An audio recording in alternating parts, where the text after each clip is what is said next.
Sup, motherfuckers? It's Trash Talk. Yes, we haven't done this for ages.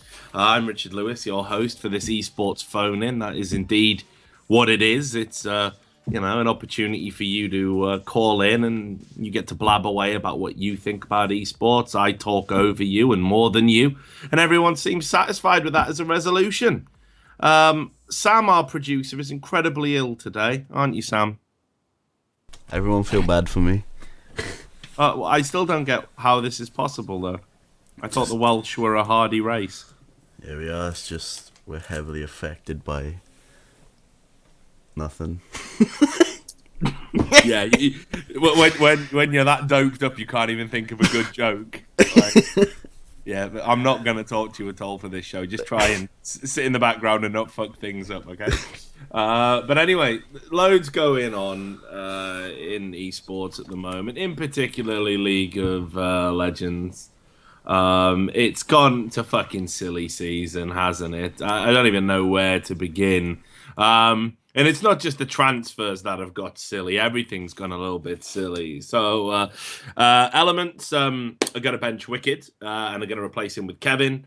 I thought I was going to break that story today. I got beaten by 30 seconds by another reporter, my good chum Nilu. So congrats to him on winning that particular battle. That's all been confirmed now. We brought that forward. Esports Heaven, my boy Jacob Wolf over there, he broke a story again that I was on with. These young, hungry kids are tearing the bone away from the old dog. We got Jesus being benched and ManCloud coming in, which I think's a shock so soon into the season. Coast obviously feeling they needed to make a change, and it's Jesus, the European import, that has to make way. A story I did break was that Nick, or NIQ, I never even thought about how to pronounce that, Sam. Do you know? I always said Nick, but yeah, Nick. Yeah, well, whatever. Anyway, that guy from Gambit has got sick, and he's unfortunately not able to play. We certainly wish him a speedy recovery. And they've been in talks with multiple people to try and bring in a replacement. Betsy's the individual that has got the nod. There was supposed talks with Corey going on. I think Corey feels he doesn't want to be a sub because Gambit have said they're going to stand by their man, and when Nick's healthy again, he's going to come back into the team. So that's been going on. MYM continues to disappear up its own arsehole in the most spectacular fashion of any organization in the history of organizations. There's an exodus incoming. We know Corey is going to leave. We can't be 100% certain of where he's going to go. He's changed his name to Free Corey on Twitter. He's embracing all of the controversy that's been going on surrounding it and is looking for a fresh start, and good for him. But now Mima is going to be next out of the door. The experienced LCS top laner is going to get placed by JWoww, who of course was part of the perennial failures. Gamers 2 failed on 3 occasions to get into the LCS, one of which was so startlingly embarrassing, I don't even think it's listed on their eSportspedia page. So that's a bit of news. On top of that, racism. Racism, Sam. Yep. But it's only racist if someone says it that you don't like. Racism in esports. Who would have ever thought it? So I wrote an editorial, which is currently on the front page of Reddit. My editor gave it a New York Times style headline. In latest racism controversy, league community shows its hypocrisy. Again, not my choice, but Kevin knows what he's doing. He's a very experienced guy. Anyway, and that article was talking about the difference in reactions. You got Hotshot GG calling Reginald Wukong, and apparently it's okay and it's a bit of harmless fun. You have Thorin comparing Reginald to a character from Planet of the Apes on a personality basis. That's not cool, and he needs to be fired. We need to get consistent as a group, I think, about how we're going to react in regards to race. And then on top of that, we had Crepo seemingly having a Twitter meltdown. I was amazed by this because Crepo is one of the smartest, most PR-savvy players that I know. And yet, when someone called him out for tweeting a picture of him with a friend who was doing what Americans refer to as blackface, to make yourself look black when you're not, he didn't seem to see what the problem was, and did say I had to Google what blackface is, which is fine. certainly, and I've been to all parts of Europe, it's not an issue. In your Austria, your Germany, your Belgium, Holland, it's not considered quite a controversial deal. But of course, they haven't had a history where black people have been treated, not just as an underclass, but actually as fucking slaves. So it's a bit different culturally. But anyway, the problem came about when he labelled anyone who was offended by it as butthurt. Now, Sam, again, I got just in case people didn't realise, we're from Wales. Wales isn't known for being a tolerant nation. I want to ask you a question, though. You're about to go out to a party. Would you black yourself up? No. Why wouldn't you, Sam? I don't know. It's just like the most obviously racist thing. Like if you just see it out of context, to me, of course, it looks racist. But what I like is the way that I framed the question was basically implying that there was something wrong with Welsh people, and if Welsh people knew that it was wrong, then everyone else must, as if we were in ourselves inferior. Do you like that meta joke? You get the level on which I'm operating compared to everyone else out there. So what a ridiculous situation. I'm certainly disappointed. Seems crazy to me that in this day and age we're kind of arguing about whether it's okay for a white person to adopt the affectations of a black person. Whatever. But that's the League of Legends. There's other stuff going on. CSGO, there's drama bubbling. We've had all the Nip Makalele situation, which is an absolute clusterfuck of poor management. And while all that's been going on, we're starting to see conflict of interests emerging. One of them being the Nip social media manager working for Aften, and now it's not Bladeit, it's Bladeit. Afton Bladeit, I got corrected yesterday, and basically giving them scoops on Nip business while he works for both. That seems a little bit strange. Then you've got the whole thing that it's starting to slowly leak out of the organisation that Pita, the manager, or coach rather, for Nip, is the one that drove the Makalele replacement, bringing in his old mate Delpan, supposedly. So all a bit strange. And then, of course, Pita has been embroiled in some sort of financial scandal where he presided over a charity and has allegedly, and I must say allegedly at this point, trousered some of the money. And there's a big, lots of people pointing to that. Pita is denying this. He says Fifth Lauren's got the money. He said Anders has got the money. Everyone else is shrugging their shoulders saying, we ain't got no money. It's a clusterfuck waiting to happen. And of course, in Starcraft, we're still digging away at this huge, potentially huge betting scandal. This betting scandal that's been going on where tournament organizers are taking the money from a wealthy benefactor and saying, I'll run a tournament for you. Thanks for the money. Anything we can do for you? And the tournament organizer's going, I only have one stipulation. The games need to be on a 10-minute delay, but I need to be watching them live. And the way these dodgy Korean betting sites work is they don't stop taking bets until the broadcast begins. So he gets a 10-minute head start on everyone, tells his friends which way to bet, allegedly, and has allegedly been making a fuck ton of money out of it. So esports, it's all over the place. It really is. It's fucking crazy. Esports was a mess? Yeah, who knew? Who knew that esports was just some dirty, horrible industry? Anyway, not me. Because I love it here, Sam. I fucking love this. Right now. I live in the shit. I do. I feel like Bane. You merely embrace the esports. I don't know why I'm talking like that. It sounds more like Alan Partridge. Great banter. Yeah, top banter. Right, so, not my words, Sam. The words of Top Gear magazine.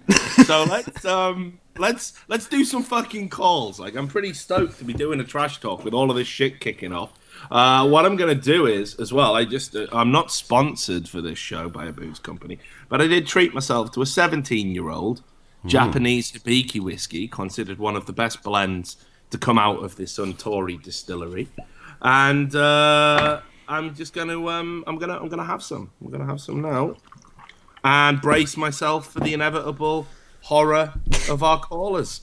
So who have we got, Sam, and what do they want to talk about? Alright, first we have your friend Jacob Wolf. I'm going to bring him on and you can have a little journalist circle jerk for a bit. And he wants to talk about Teammate. and I'm Ooh. sure other things amongst that too. Yes, Jacob Wolf. Now, this is one of the guys I was just talking about. Had no idea he was calling in the show. We didn't pre-prepare that. We didn't plan it. You should know by now. We don't Yeah. plan anything on Trash Talk. We couldn't give a fuck. We're disorganized. And yes, I just noticed someone subbed for Hey four guys. months in a row. So thank you. Yes, Jacob. How are you doing, dude? I'm doing all right. Yeah, Hopefully good. my internet doesn't shit the bed, but Uh, you know, we'll, there's we'll, always that, see. slight chance. Well, I want to say it's an interesting journey we've all been on. When you first sort of got involved in esports, you made your debut, you called in as a guest on this show. I You've did. since become an esports journalist, and not just any old esports journalist. I would argue one of the new generation, the new breed that are going to come in and basically render me obsolete and retire me. So. While I think it's great that you exist, I also think, fuck you and die in a car crash. No, I don't. I'm kidding. I really like you. You're a cool dude. But also think about it. No, I'm kidding. So let's talk about Team 8 because you broke a story My and God, dude. you got shit on for this, but you broke a story about their co-owner potentially being involved in an elo boosting ring, an elo boosting company, which of course would be a complete violation of Riot's terms of service. The fact he was Yeah. owning an LCS team, huge problem for them, and everyone shit on you, Jacob. Yeah, it was absolutely fucking mess, and I'm kind of glad that like when they came out and made the announcement that like you saw a couple of people because you were the one that posted that on Reddit, their announcement, and like everybody kind of just like a couple of people like nagged me and they were like, you shouldn't white knight this guy, you shouldn't do it, and a couple of people were like, you guys owe him an apology and whatever. But it's been an absolutely shit show for me. But I don't know. I made a twit longer after the William Turton thing, and I was like, fortunately enough for me, like just going into this, I knew this was gonna happen. I knew I was gonna get ripped a new asshole by people on Reddit, and kind of was just expecting it. Like, luckily for me, like going into my past, like I was abused as a kid by my father, and like I like didn't have many friends till I got until my latter years of high school, and overall, I was kind of just used to verbal abuse, and I was just like, whatever, like, fuck it, I know my information's right. Like, say all you want, it's not gonna make me change my mind on doing what I'm doing. So I was Good. fortunate to be Good. strong on that. No, I'm glad you got broad shoulders, young man, and you're gonna fucking need them. I'll tell you because Yeah, as I've learned the hard way, it doesn't matter how many times you're right, you're always wrong until you're right. It's kind of like yep. Coast. They're always winning until they So lose, they lose. and Yeah, journalists always wrong until he's right.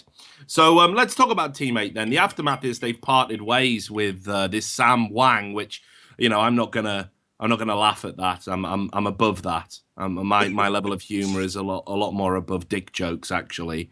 Um, Thorin's wonderful comment that was the story of shady esports org owners. mm. Same or what was it? It was something. It was like different dick, same Wang, or like same Wang. Thorin's always been good with his wordplay. That's why he's a far superior journalist to me. But so what's been the aftermath? Because surely it's all done and dusted, Jacob. Surely there's nothing to talk about. He's walked away. They've bought his shares, and you should be on to the next story and digging mud upon someone else, shouldn't you? Hopefully that's the case. I did that this morning with the Jesus ManCloud swap, which was another one of mine that hit front page this morning. So Uh-huh. thank God that I have moved on and I'm not getting flamed at that one for all. People are just flaming Coast as usual. So good there. But I kind of just really wanted to talk about like how like or the steps of how like that story came to be because a lot of people were really confused.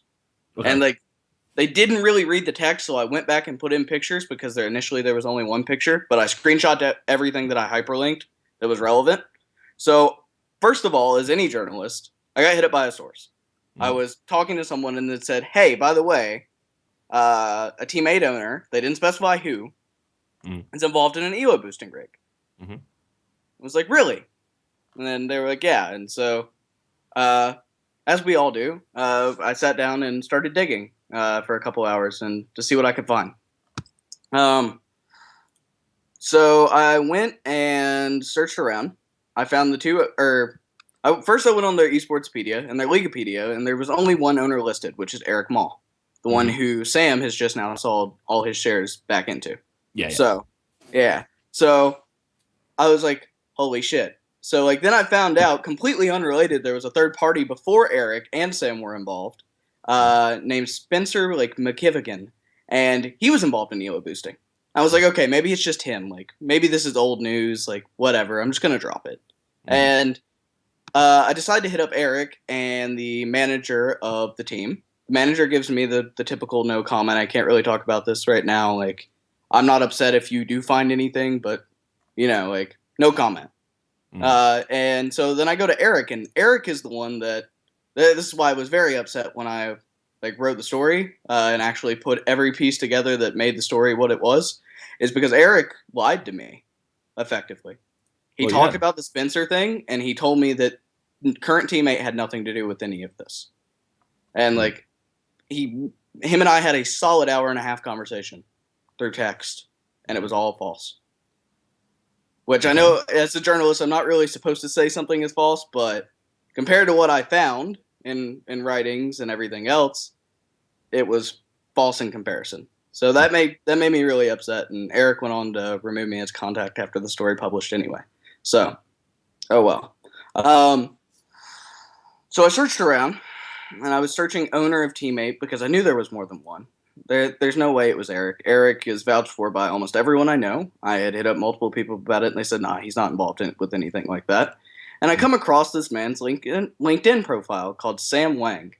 And on his LinkedIn profile, it says experience, and it says marketing strategy consultant at mgm.tm and co-owner of Teammate Esports LLC. Found my guy. So after a little bit of cross research, I come across yet something else. I come across a Reddit thread that identifies Sam Wang. It's a Reddit thread about, it was right after Riot canceled out all third-party skin sites, where people couldn't like sell the like championship skins and like the pack skins that for thousands of dollars, which was also a big deal. And I saw a Reddit thread of one of the other skin shop owners, and he says, I would like to thank Adrian Lee, wallskinshop.com, and Sam Wang, askins.net. And so I like put two and two together. Sam Wang that I had just found is Sam Wang, formerly of Askins, before that company got shut down because of the Riot ruling. Which of course he was. Yes. You know, I mean, like it was very strange. I thought everybody knew about the link anyway. I was amazed that was kind of almost news to people. Yeah. Seriously, I thought everybody knew what Sam Wang was all about. I mean, when Riot closed down all of the skins stores, you know, including skins, you know, he was, I think, front and center, you know, talking about that business when everyone else was trying to sort of portray Riot as doing something wrong and blah blah blah. Yeah. So anyway, do continue. So then I identified that if you go to askins.net currently, it redirects you to aceelo.com. An elo boosting rig. Of course. So I had found what I needed, basically. Well, I decided to do a little bit more searching, and I whois teammate.net and aceelo.com. And I know I'm extremely criticized for this, but both are privately registered, which this is something that happens. Sam knows, he does web design. This happens all the time. People privately register domains. I was a little bit confused as to why Teammate's domain is privately registered, though. There's no reason for it to be unless they're hiding something. It just didn't make sense to me. Like, why are they like privately registered if they're like a legal business? You usually don't need to. There's really no point in doing that. And then I realized they're also they're using the same name servers, which, yes, there are 700,000 other sites on that name server, which the whois says. But what is the likelihood that two of them that I looked at are on the same name server that I had already had previous information about both sites? I mean, what I will say at this point was, I'll ask you, I guess, you know, do you sort of regret putting, you know, I know how this is, because obviously this is something I have to consider all the time. You know, we need to get the news out fast. We need to get ahead of any potential, damage control. It's actually quite an interesting, it's unique to esports journalism, I think, because when I did sports reporting, it didn't really matter. If I was breaking a story, let's say, for example, about a Chelsea player leaving or a Chelsea player being unhappy, it wouldn't matter if I went to Chelsea and said, yeah, I'm going to write this story, and Chelsea released a statement saying, we understand there's going to be some news reports about this player. We just want to say that anything that comes out is strictly false and hasn't been, reported with our cooperation. And then I would release my report about Chelsea anyway, and people would still read it, and people would probably still believe it. But in esports, if, as we've seen time and time again, if an organization or a player or anyone with a vested interest in defending their position and, making themselves look good and all of that PR bullshit, if they come out and deny it, it immediately invalidates your story. But not only that, if they get there first, you're fucked. There's no point in publishing your story. Yeah, because exactly. No one will believe it. It'll just get downvoted, you'll drama monger, all of that bullshit. So that was me last night with the TSM thing. I had been sitting on that for a week, and I was going to publish this morning, and it comes out last night. Specifically because I had several things that happened last night to confirm it for me, which is why I was going to publish today, and I'm assuming Reginald heard I had those, because I did try to reach out to him. So that's a different story, but yeah, like what you just said is something I encountered, I don't know, a week ago. I leaked that Nintendo is stepping down from Fusion temporarily, and that they were looking at Grigney and Crumbs, or they were trying him out. Obviously, we know they have Mimo now. And I Nintendo said, I'm staying with Fusion. Like, Beeson mocked me and said, today I learned Nintendo's leaving Fusion. Ha ha ha. Like, whatever. The typical little fun mock. And then an hour later, Fusion comes out and says he is leaving, but just temporarily. Yeah, well, I've been through that with Curse on more than one occasion. Yep. But back to this Team 8 story. I mean, the question I wanted to ask was if you could go back and publish the report again, which, you did update it a couple of times and add some new evidence as you found it. Would you have done anything differently about it? Because obviously, it did leave you open for a little bit of criticism. Yeah. And whenever that happens in the League of Legends community specifically, that almost invalidates anything else to do with the report. Yes, I do, but there's a lot more I know now. I won't go into specifics as to who, but since the report, I've been hit up by people that went to college with Sam and Cali Trolls. They both went to University of California, Berkeley, that knew he dropped out to do this. Yeah. He was running a company originally called aceboost.com, which is effectively the same thing. I had heard about that, or I heard about that later. I had several like alumni of that college come forward to me and tell me about this. I've had several other boosting sites that he has threatened to take their business and like effectively blacklist them to everyone that he works with. They have now sent me screenshots of him saying these kind of things to them. I have those, which I'm not going to publish in respect for them, but they are there. And I've had multiple people hit me up about this. And one thing I kind of think that sealed the deal, and I'll thank whoever he is, there's a user called Relax It Won't Hurt on the original thread. And he found that Team 8 and Askins had the same analytics code, which, when it comes to site design, you usually don't make the same code for two sites. I remember something similar with the EG and Alliance. When everyone was like trying to deny that they had a relationship, back when the organizations were first formed, I'm pretty sure a coder came to me with a breakdown of both codes of the website, and it had all the same shit, and it went through with the same Google Analytics page and blah blah blah. So I mean that is always evidence of a clear link. Since then, I found that he was the registrant for aceboost.com and askins.net. His name is on both of those. And then the final like nail in the coffin for me is teammate.gg is their old website domain, which is now a redirect to teammate.net, the new one. Yep. And that is registered under his name with no private registration. So here's the thing, Jacob, right? Obviously, I knew at the time when you were doing the reporting on this, you'd done your due diligence. I don't think You know, when I saw the story published, I knew absolutely 100% that, yeah, this is true. This isn't even up for discussion. But here's what I want to ask you, and you know, I'll probably make this my last question because lots to talk about tonight. I'm going to try and get through as many callers as possible. But they've sold. He sold his shares to the organization. He's no longer an owner. Quote unquote. So we're told. Do you think Riot still need to look into this and take action? You're hitting me with a hard question here that I can kind of talk to you privately about later. But well, no, I'm just asking for your opinion. I'm not asking for what's happening. Okay. What do you think should happen? Should Riot take action against Team 8? I think Riot should. I think Riot should take action because if you notice the actual report that Team 8, or not report, but the announcement press release that Team 8 did, they said that he was their investor. Where is this guy's income coming from? Like, ask that to yourself. He's preying on people that play this game.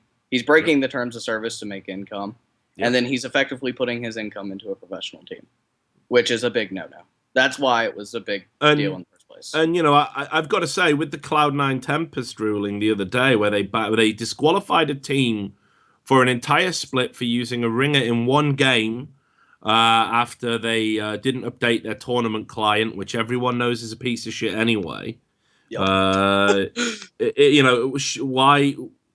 What would you then do for an organization that's being funded by an activity that you expressly forbid?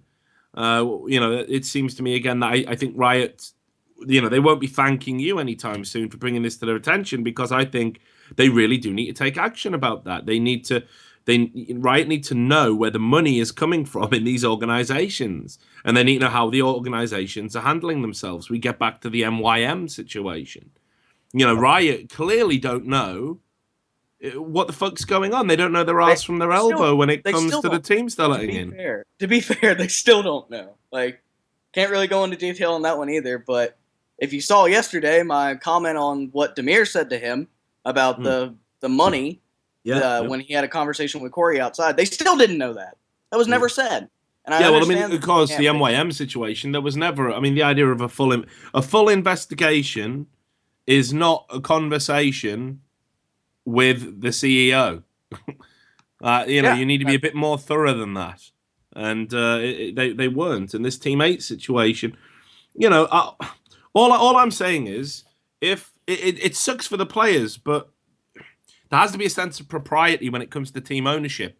We've finally moved away from the dark era of people just buying LCS slots and the competition being devalued as a direct result of that. We're slowly moving away from the cronyism and the nepotism that goes on in the league, which can lead to accusations of collusion. We're not completely away from it, because I'll be honest with you, all this agency stuff is bullshit. It's another scam. It's another way around the rules. That's all this agency stuff is. And if anyone thinks differently, they're out of their motherfucking minds. But anyway, that's a whole different topic.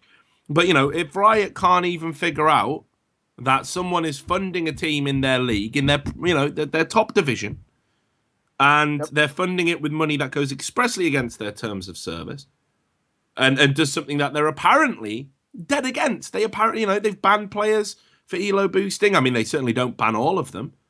You know, I brought it to Riot's attention on several occasions that a number of top European players have been involved in it's even a thing they're banning, like, non-professional players for. You get caught playing on someone else's IP, you get your account banned, and you're just a normal pleb compared to these, like, giant, like, professional players that make thousands of dollars. Yeah, well, I do seem to recall a Reddit thread where somebody had said, you know, I've just been perm banned, not sure why, and Riot did the usual thing. It's on the front page of Reddit. Yeah. We better reply to this. And they came in and they were like, oh, well, you know, we've got reason to believe you were boosted on this account. And, you know, he was like, well, I live with a housemate. We share an IP. Can you tell? Blah, blah, blah. And, like, whatever the ins and outs of that is, you know, right. One guy boosting some guy from fucking silver to gold. If you're going to act on that, then surely you've got to act on evidence that proves pro players are taking money to boost accounts. Yes. There's so much fishy stuff that's going on. And look, I don't I don't give a fuck about it. I don't give a fuck. I find the argument counterintuitive, actually, because what they say is they go, oh, if you have a bad promo, if you have bad promos in solo queue, let's say you go 0-10, you get bumped down into fucking bronze 5. You don't belong in bronze 5. You'll get to where you belong. All you got to do is grind 1,000 games and you'll get there. Well, if it takes 1,000 games, it takes 1,000 games, but that's whatever. That's the average. You'll get to the level you belong. Stop crying about it. That's what everyone says, what Riot says, what the pro players say. But if you get elo boosted to an artificial level, it might take you thousands of games, but you're going to drop down to the level you belong. So what's the problem? What's the fucking problem? If it's good one way, it's a waste of money. If it's good one way, why isn't it good the other way? So why is it a big deal anyway? I really don't give a fuck about elo boosting. But if you fucking draw a line in the stand and you fucking start, banning players for it, it's like I said with this racism thing. What's good for the fucking goose has got to be good for the gander. And Riot keeps setting these precedents on one person, and then they don't want to enforce it for the other people. It's insane that they continually do this. So for me, if they do not punish Team 8 based on what you found, I think they've gone fucking crazy. I think they've gone crazy. I mean, even today in that Team 8 press release, they are an LCS team. They get paid Riot salary. Those players get paid Riot salary. The team is compensated by sponsors like Corsair and all these other names. At this point, they aren't a challenger team anymore, and they're still being funded by elo boosting money, which is effectively dirty money in the League of Legends scene. Exactly. In Riot terminology, that is dirty money. So, but look, Jacob, as I said, I don't want to waffle too much, and we're going to try and get through as many calls as possible today. Just want to say, keep up the good work. It's good to see more and more people actually doing some real reporting, and don't let the heat or the hate or any of that bullshit get on top of you. Just keep doing what you're doing. And thanks a lot for calling in. I hope to hear again from you in the future. Yeah, man. Thanks. All right. Peace out, brother. Later. So there you go. That's Jacob Wolf. That's a reporter at Esports Heaven. He's the guy who broke the Sam Wang story. Sam. Yeah. You're called Sam. And so Sam Wang. Perhaps you can empathize a little bit. What do you think about elo boosting money being used to fund an LCS team? I don't really care, from all honest. Like, who cares what Are you elo dead, boosting? Sam? Oh, sorry. The stream could hear me, you couldn't. I don't really care about elo boosting, to be honest. I think, like you said, if they're going to fall to that level anyway, who gives a fuck? Just let them waste their own money. As far as funding an LCS team, I guess there's different rules, but basically you fucked up. If you're going to own an LCS team, probably shouldn't own an elo boosting thing alongside it. And can I ask a question about your Wang? As you always do. Yep. I'm waiting. Go on. I'm trying to think what I can ask. I'm not going to, without getting the stream shut down. We'll take this up in the break. Anyway, give me another caller, Sam. And what do you want to talk about? Okay, next we have John Pullen, and he wants to talk about your racism op-ed. Okay. Nice. Racism in League. Let's talk about it. So, is he here? He just Pullen. Messaged me, so he said he is. There we go. Hello. Right. Hey, Japulin, can you hear me? Yeah, I'm good, thank you. Awesome. Thanks a lot for calling in the show. A big topic and one that's close to my heart. Obviously, today I did write an op-ed talking about how the deciding factor ultimately and what seems to be how offended we are by racism or indeed by any form of prejudice, particularly in the League of Legends community, although I do think it links to other esports as well, is how popular the individual is who's saying it. And I used the Thorin and Hotshot GG examples of the, Apegate fiasco from about 9 months ago, whenever it was, as an illustration for this. So you've got some thoughts on this topic. So what are they?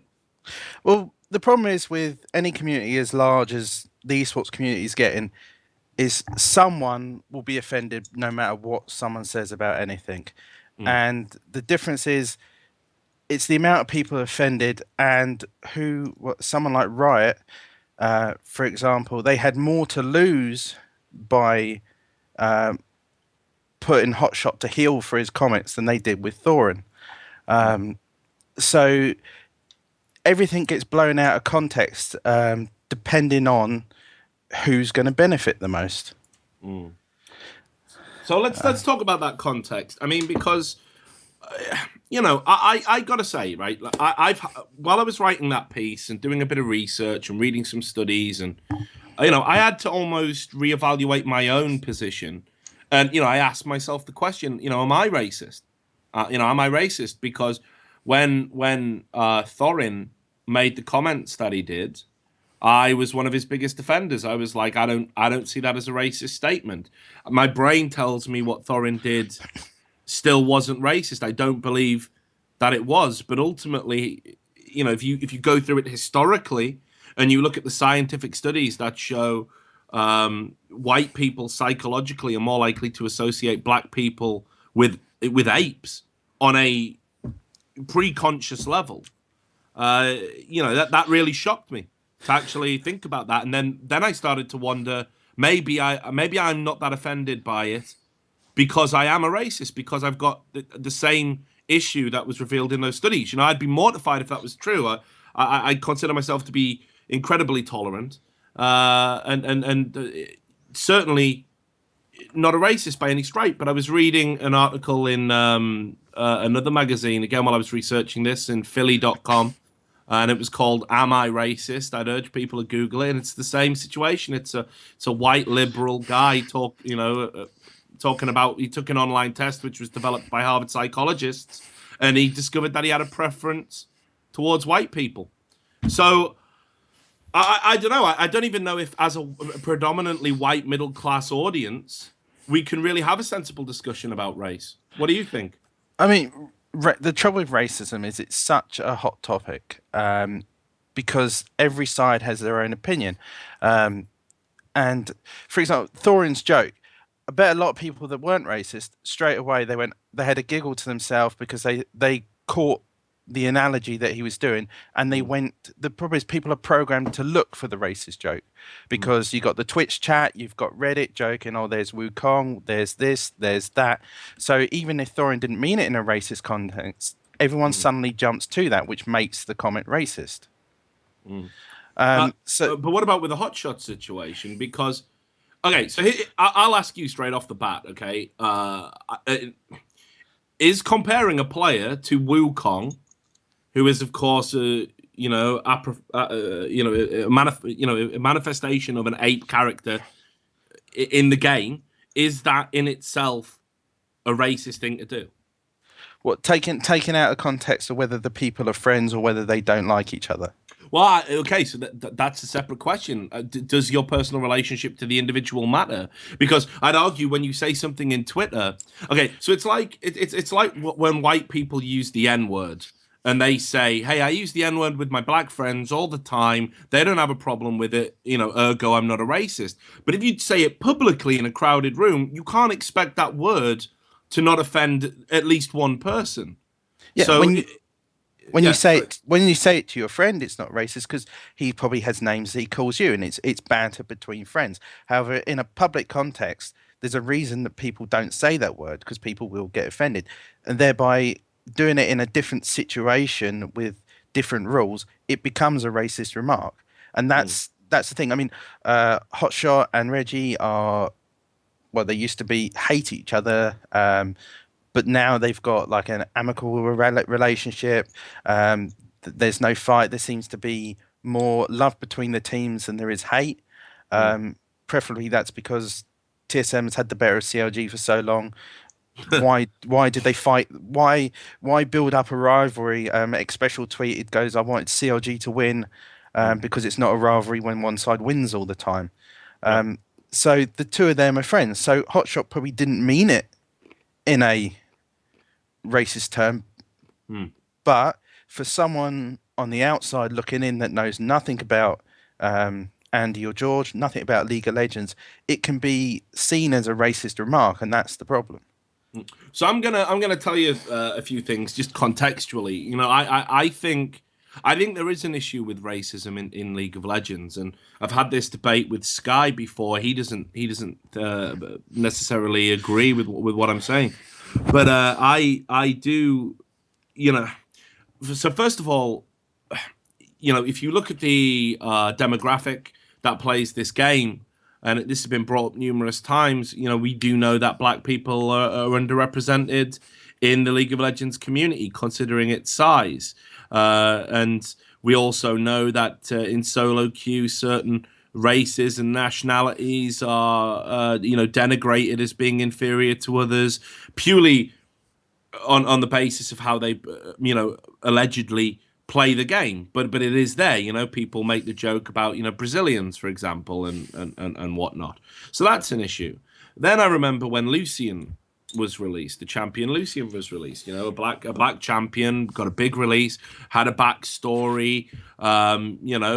Was a big deal coming into the community. To have an actual black character that wasn't. I mean, because Tarek used to be black. They changed that. Is Tarek gay? I don't know. So that was a fucking thing into itself.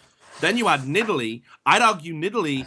If we're saying Nidalee is a black champion, I would say Nidalee is a racist champion then, because why's the black champion got to be throwing spears? Seriously, as a British person, spear chucker was a racist colonial insult.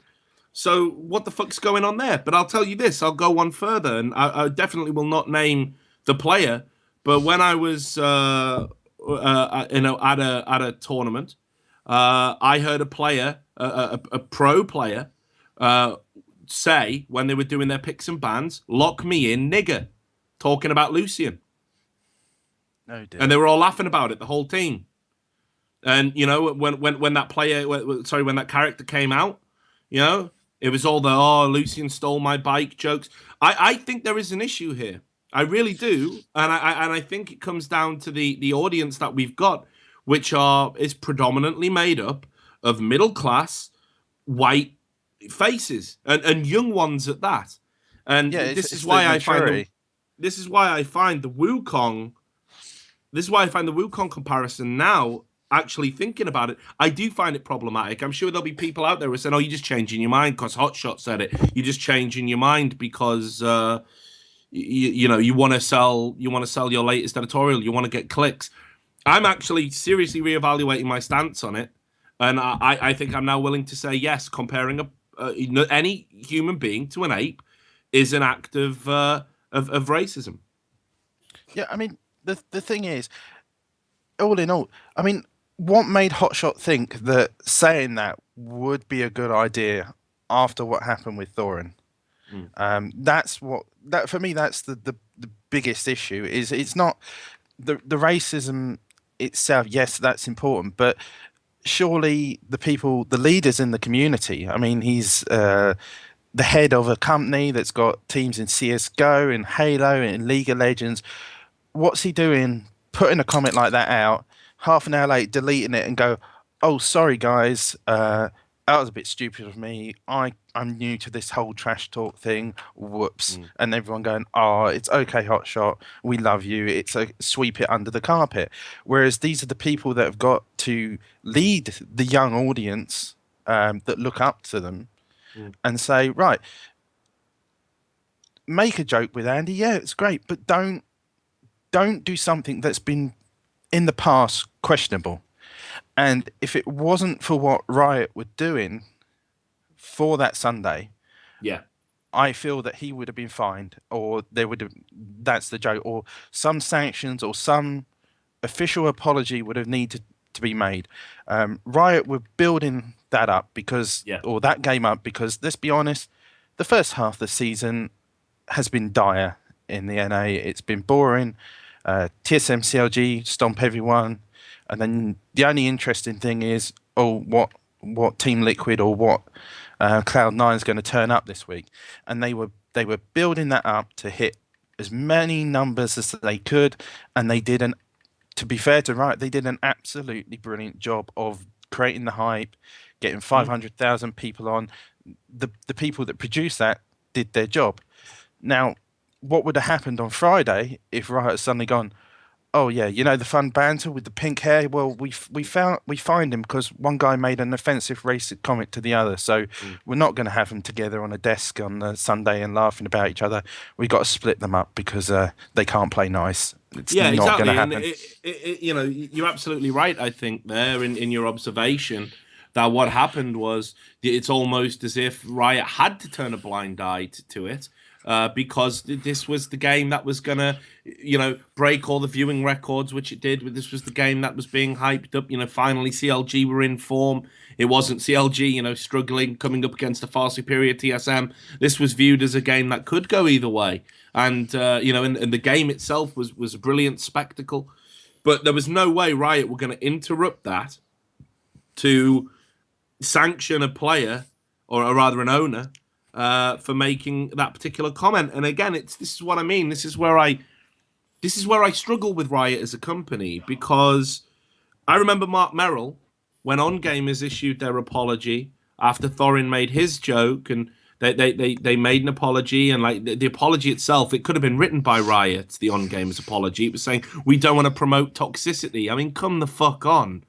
You either believe a comment is racist and you're apologizing for that, or you don't believe it's racist, but and you believe it's offensive and you're apologizing for it. Don't just try and wrap everything up in this one fucking buzzword. It actually devalues the debates that need to be had and the consensus that needs to be arrived at. This is why I hate toxicity as a buzzword. It encompasses far too much behavior to be useful in any meaningful way. But the On Gamers apology came out, and Mark Merrill himself said, I am very glad to see On Gamers apologize. Very glad, his words. So if it means something to you, if an apology is appropriate when you compare the owner of arguably the biggest brand in League of Legends to an ape, if an apology is appropriate, then, you know, and it's a big deal. I know Hotshot put a little tweet out, but surely Riot have got to be like, well, we're really glad this got handled. Ordinarily, we get involved, but because of the contrition showed by Hotshot, we're not going to do anything this time. But they've got to acknowledge that they at least saw it. Yeah, right? Yeah, totally. I mean, the problem is, again, with the Mark Merrill tweet, I totally agree, because you linked that on Twitter saying, like, this is the pot calling the kettle black. You can't argue about one thing and then ignore it when it's in your favor. And the difference is Thorin is a thorn in Riot's side, because he, like yourself, is one of the few people that will call Riot out, that they're not the omnipotent know-all company that people feel they are, and yet Hotshot is an asset to Riot, because probably the second most favorite band in NA, helping them. I mean, I don't know how much the viewing figures help them with revenue or what on But Sunday, but imagine if that had become a problem. What happened if 200,000 people were shaved off the viewing figures? If the sponsors suddenly went, well, these two big teams.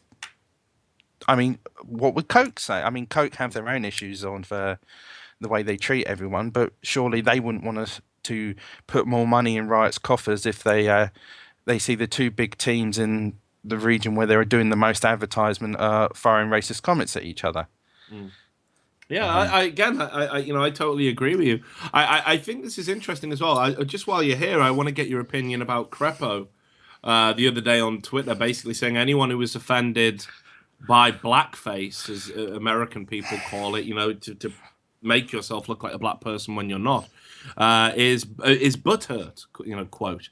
And I, as I asked Sam at the top of the show, I'm well aware that if you were to black yourself up in public, you may offend but black people for doing that. You may offend non-black people for doing it. Some people, you know, do find that deplorable and harking back to a bygone era. You know, we used to have the black and white minstrel show in the UK, which was a series of musical comedy numbers, white people with boot polish on their face, basically mocking, you know, black music, black culture, for comedic effect. Now, surely, you know, players in a position, where your life is public, you've got to be aware that isn't what you want to be championing. You don't want to go out and say, yeah, guys, I'm going to fight for your right to make yourself look like a black person. I mean, the thing with the Crepo thing, he may not have known due to cultural differences. I mean, I personally didn't see the problem with it because all I saw was a group of mates going out. However, if they're going out, they are guaranteed to offend someone. So you got to step back and think, is the joke worth it and the laugh for us for potentially what's going to end up as a drunken argument in a pub somewhere? Probably not. When someone on Twitter called him out, because, I mean, one, post a picture of you dressed up in the Global Gym stuff, but don't post the other picture because someone somewhere in the world, especially someone with as many followers as Crepo, will be offended, and they will, like people do on Twitter, they love to argue back over the smallest thing and write something as offensive as they can in 140 characters. But if that happens, just go, put your hands up. Oh, sorry, didn't understand that would offend you because of cultural differences. My apologies, and leave it at that. When you start fighting back for, in some respects, your rights to be racist, that's when you cause more problems. Yeah, I definitely agree with everything you're saying. I think it's it's an interesting topic because ultimately, do I think hotshots are racist? Absolutely not. Do I think Thorin's a racist? Absolutely not. Can someone who isn't racist? Sorry, I should also add. Do I think Crepo's a racist? Absolutely not. But can somebody who isn't a racist engage in racist activity? Totally. And the answer to that is yes. Yeah, and as such as someone that is a racist can exactly. be in non-racist things. It's all, anyone can be anything. It's just generally most people are not. And that's the problem. I mean, when you're in the limelight, the smallest things will start a bushfire. Yeah. And it's all about damage control. I mean, for me, the biggest shock of it all is that Hotshot didn't think, oh, maybe that's a bad idea. Yeah, especially with a recent scandal to draw reference on. And this is what I mean. This is why I find it interesting, because it was right there. It was right there. The League of Legends community had said, this is not okay. This is not okay. We're not going to tolerate it. And then actually, when they then reversed that decision. The consensus became suddenly different. But look, anyway, Japulin, as I said to the other caller, I do want to get through as many calls as possible. I want to thank you for calling in and bringing up this topic, man. It's always great to get a new caller on the show, and I certainly hope you call in again sometime. Thanks a lot for your thoughts. Nice, thanks a lot. No worries. You take care, mate. All the best. So there we go. That was Japulin there talking about race in League, and I'm looking at the chat. I'm trying to analyze the chat while I'm talking to my guest, my caller. But look, let's just go into this. If you read the article, this was already explained. People are saying it's only racist if there's intent behind it, and that isn't true. If we lived in a vacuum where our actions were completely divorced from human history and all of its development that got us here to the point we're at now, then yes, you're absolutely right, it would be. But we're not. And unfortunately, monkey comparisons have been used to dehumanize non-white people for centuries. And it's the same with, blackface. It's the same with racial caricatures, where you effectively use this to denigrate another race. And this comes down to, let me get the words. I always get it mixed up. Physiognomy.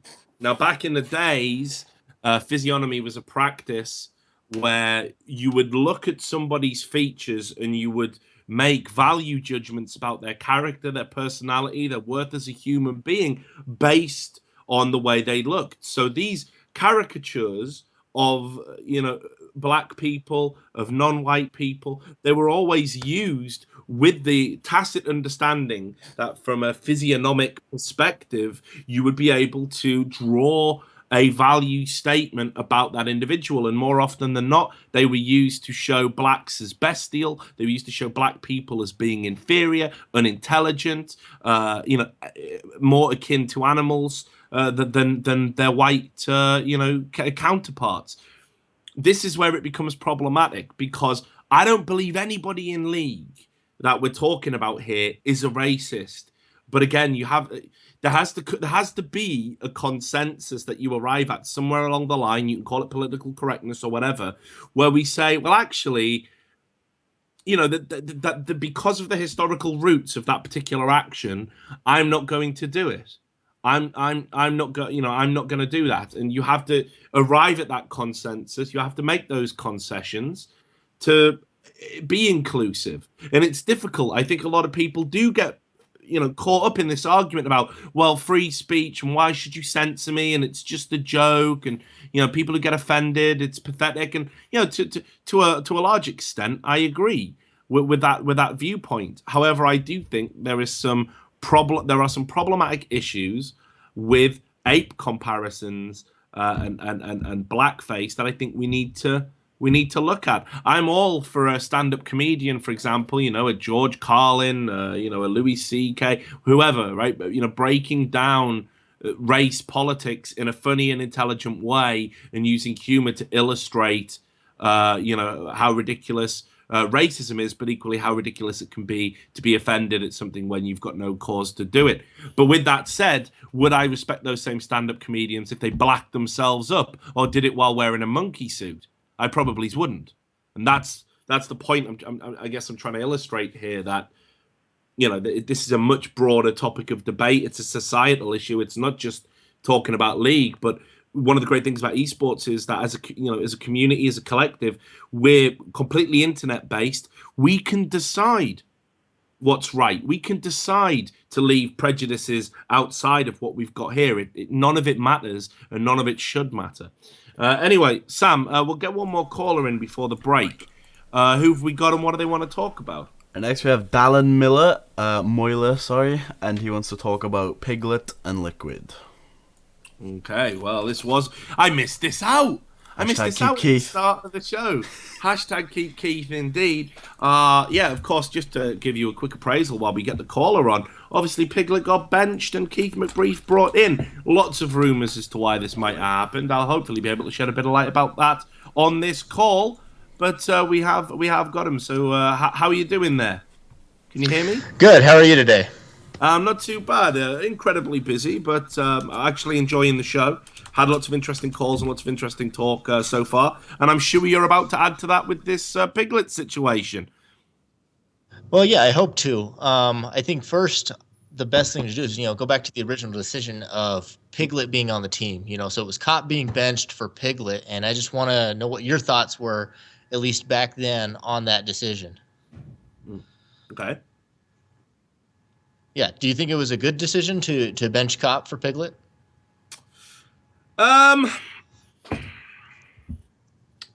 Hard to say, because on paper you would do it 100 times out of 100. I think. You're talking about someone who's won worlds, and you're talking about someone that I've described in my op-eds that I've written about him as a man who has a part-time job, as the posing as the picture in the dictionary for the definition of the word average. So I don't think you would have any issues with swapping them out every time. I don't think there's one person that would have said before this new development, yeah, bringing Piglet in was a bad decision. In fact, if you remember, all the hype was about how Team Liquid, or indeed Curse when he first came in, was they can win the split now. They could be the best team in the split with Piglet there. Even in regards to, how much he'd been in a slump just before they picked him up, you'd say that? He was the Season 3 world champion, but was anybody watching him at the end of Season 4? Yeah, true. I think you're definitely right. I think, perhaps there was this ridiculous overhyping of him, when he came in, and that probably wasn't, in line with how he was performing in Korea. But again, that's a whole different world. It's a whole different world. And we're starting to learn this the hard way, that Koreans, it's a bit of a lottery, actually, because Koreans play much better in Korea, or quite possibly China, than they certainly do in Europe and in NA as a rule. We've now got enough data, I think, to be able to extrapolate that as a fair comment. But this is someone who won worlds. This is, about class being this permanent quality form being a very temporary and transitory one. And I still think, on paper, it was the right decision to make. One of the comments that I found really interesting, I don't know if you checked out any of the Inven reactions posts that always seem to be so popular, but one of the comments that I read from Inven is somebody said, does anybody realize that in the last tournament he played before he joined Curse or Liquid, that he went in a best of 5, 4-19 and like 24? He died 19 times and had 4 kills in his last professional game before he joined that team. Yeah, I think there were problems. I certainly think some of the problems were on a performance level. I think he had one foot out the door anyway and was looking for a new challenge, or if you want to be cynical about it, a big paycheck. Whichever one you believe, take your pick. But again, you can't make judgments based on games in isolation. You can't do that. Thorin did an excellent video about how you have to do analysis and how you need to sort of be divorced from, almost like if there's an anomaly that proves your point, you can't just jump on it and be like, well, do you remember this one moment frozen in time? You have to look at it holistically. And holistically, Piglet is still a top tier AD carry. I would argue that's still true even now. I personally, I'm not so sure. I disagree. It looked like to me he was not doing so good throughout most of season 4. He really fell off towards the end, and this beginning of the season where he's had, what is it, 4 or 6 games now, and he hasn't 4, really shown it here either. Yeah, but okay. So let's talk about the Korean factor for a second. I think people really underestimate how difficult it can be for a player to adapt to life abroad, and the cultural differences between the American lifestyle and the South Korean lifestyle are very, very different indeed. And I've known esports stars that have embraced that. Like the Starcraft 2 player Violet, who loves the American lifestyle. I mean, he absolutely adores it. He wakes up every day, goes to a diner, he drinks a gallon of black coffee and eats, pancakes and waffles and pies, and he just loves it. He loves the food, he loves the culture, he speaks fluent English now. He's embraced it, and as far as he's concerned, America's his home. And that's great to see. But it doesn't always happen like that. Some people can't adapt, some people don't like it. And I think Piglet has struggled to adapt, and that's no fault of Team Liquid. Actually, they've literally done all they can. They've had translators ready for him. Reputedly, he was taken out to Korean restaurants by the owner, to make him feel more at home. They've really tried to include him as much as they can, but for whatever reason, he's struggling to bed down, and in particular, bed down in the team in the Team Liquid team. No, yeah, and that seems to be, one of the other big points here is, if we also go back again before the decision happened, Piglet kind of came in with a bit of a reputation, it sounds like, from Korea, that a lot of people in NA were either not completely aware of or completely aware of. And also, I also remember, I don't know if it was a Worlds video or one of the Worlds hype videos leading up to Season 4 Worlds. I remember that video where it depicted him, he still was really big, I guess you could say mama's boy and things like that. And he'd had a hard time, already being on the team there in Korea. It sounded like a bit of an odd decision to bring somebody like that all the way half across the world in the first place. Yeah, I agree with you. But again, look, let's be honest. Success comes at a price. Success is pretty much, the most important thing that all of these organizations are chasing. Not necessarily for the prize money, not necessarily for the glory, just for winning in itself. What people are doing is, when they bring in these high-profile players and they're chasing it, is you get a bigger platform on which to advertise yourself and your sponsors and your partners. You increase your market share, you increase your revenue share, you increase your overall value, you get more sponsors, you get more partners. This is the only reason success is even in the League of Legends equation for the most part. Like, winning adds value, sure, in and of itself. But I've worked with lots of organizations in my time, and they've all said the same thing. If we don't have to invest to win, and we can get the same amount of exposure through other shit, that's great. We'd much rather have that, actually. I mean, that's how the average sponsor works. You know, they don't necessarily want to be associated with excellence. They just want to reach as much of the demographic as they possibly can. So, I think in this instance, what they wanted to do was bring in someone high profile. They probably knew it was a gamble. They probably knew it was a slight risk. Everybody knows Piglet had a bit of a bad attitude, I guess, is is how you would frame it, from his time in Korea. Anyway, people used to call his old support, Poo Mandu, older brother. It was a running joke. They had to sort of look after him and keep him on the straight and narrow. And this was all. This is all, you can go and find this out, if you Google or you get on the Invin forums, that kind of thing. So with all of this in mind, I think it was kind of like almost like a gamble. Like, well, maybe it won't work out. But if it does, not only do we get a high-profile player, not only do we increase our value, but actually we're getting a world's winner. And in an American split that people were talking about not being as competitive this year, and be it rightly or wrongly, it could actually push us into a place where we get to go to Worlds, and that's what Team Liquid were at, or Curse rather, I should say, at the time, were aiming. We're aiming for it.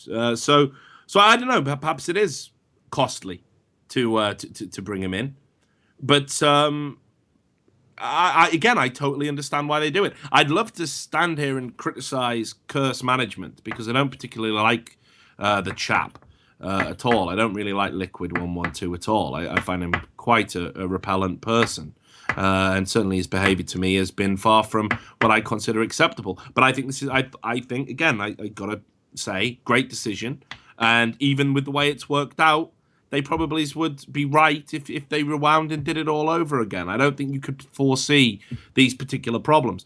Now, with that in mind, here's what I want to. I'll ask you a question. What do you think about the benching in such a relatively short space of time, especially given all the rumors that are flying around about why it happened? Well, I don't say this to, try and make it sound like, I predicted what nobody else ever did. I was one of the few that wasn't really that happy about him coming here. And honestly, given his performance, I don't know that I would even consider putting him back on the roster in the first place. I would be looking for other options. I mean, maybe Keith. I don't know if Keith is really the long-term option they want, but I would personally be looking at other options going forward. But they were huge with Keith, in the first couple of weeks when Piglet had his visa issues, and it's 2 games. Yeah, true. And that's the only 2 professional games he's had. Hey, maybe he is the real deal and he's going to turn out to be the next NA double lift or something. That'd be great. But that I think you'd have to wait at least a while to see whether this guy really turns out or not. 'Cause, I mean, do you know why? Do you know why he got dropped? By the way, do you know what it was? Do you have any idea, or do you have a? Well, I mean, only from what I've read. I don't have any inside information. I mean, I saw the tweets from Yusui and supposedly from the Liquid coach, which I'm not sure of the veracity of that or not. So, I mean, I think Yusui got it wrong in the way it was described. And I'm writing an article about it, like another little editorial piece at the moment. But basically, it wasn't what Yusui said. It wasn't toxicity, again, that fucking word. It wasn't. He didn't call anyone trash or anything like that.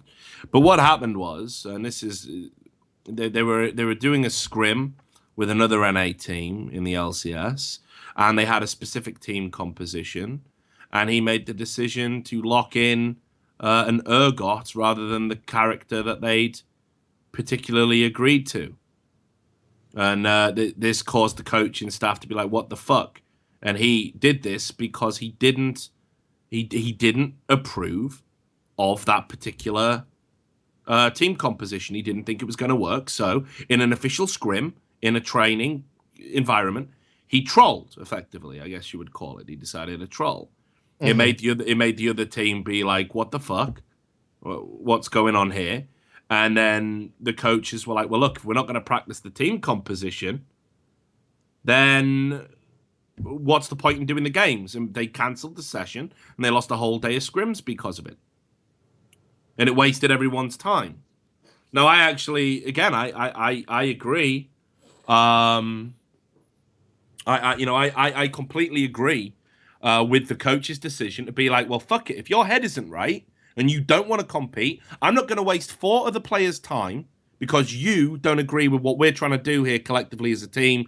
Get fucked. Exactly. Have the day off. So I agree with them dropping Piglet on this basis. And trust me, I've done my homework on this. I believe this to be 100% true. I wouldn't casually put it out there. It made me laugh when I saw a Reddit thread defending Piglet and saying, oh, look at these things from Phoenix, saying like, oh, he would never do this. He would never do this. It's bullshit, guys. He may not have done the stuff that Yasui specifically said, but he did fuck them up for a day's practice. He absolutely did. And you need to be punished for that. I mean, ordinarily, I think maybe a fine would be sufficient, some internal discipline, but fuck it. It's not like he's been playing well. He hasn't had one good game since he come to WNA, and you got Keith waiting in the wings. So guess what? You're benched. I call this internal punishment too, Yeah, absolutely. So with that, I mean, it's a similar mind, thing. Like in most sports, if you screw around in any other sport and stuff like that, and you start screwing up everybody's practice, like you get benched for a week or you get benched for a month, whatever it might be. I mean, I used to do a college sport for a while too, and similar thing. If you weren't performing at your time, you lost your spot. Yeah. I mean, so with that in mind, I'm guessing you would absolutely support dropping him just on that basis alone. I mean, that would be cause to drop a player even if they were performing. Although I would argue if he was performing, they wouldn't have dropped him. They would have probably just sanctioned him in another way.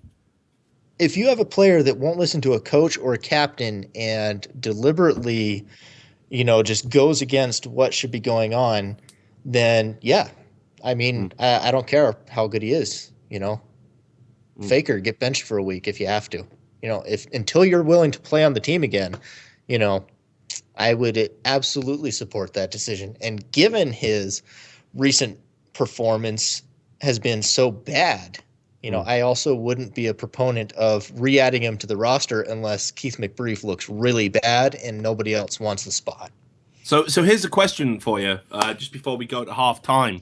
And I got to say, by the way, you've got an excellent voice. You're exactly the kind of caller I want to call back, so make sure you do. This is actually my second time on. Oh, is it? Well, see, how did I say you had a great voice last time? Or was I just too drunk and I didn't remember? Last time, right now I'm on my phone. Last time I was on my laptop and there was some atrocious noise in the background. And we talked about CLG last week. Yes, you were the CLG guy. Yeah, I remember that. Well, you certainly sound much better now. This is, and do you know what? That was a great call. We had a nice, healthy debate there. So yes, you definitely can call again. We're going to get you on speed dial. But here's the question: let's say Team Liquid come back. Keith McBrief does the business, absolutely smashes it again. They win their games. Would you just keep him in until there was a cause to drop him, or do you think they'll bring Piglet in again for one more try, so to speak, and hope that his attitude improves? I'm going to go with the bold prediction and say that if Keith McBrief performs, one, he will stay on the roster, that or they're going to look for somebody else to fill the position. And because I don't see Piglet turning this around. He had the whole shtick about how this is going to be the new Piglet and I'm going to be a nice guy now, and he's not. I don't see this turning around. I see this effectively ending his career unless something drastic happens. I don't see him playing on a real team anywhere except for maybe China on a paycheck, going to what do they call it? The LSPL, one of their 30 teams they have.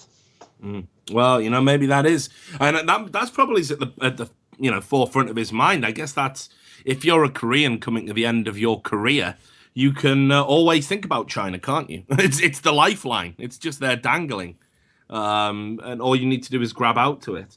But look, another great call. I got to say, I hope Keith does well.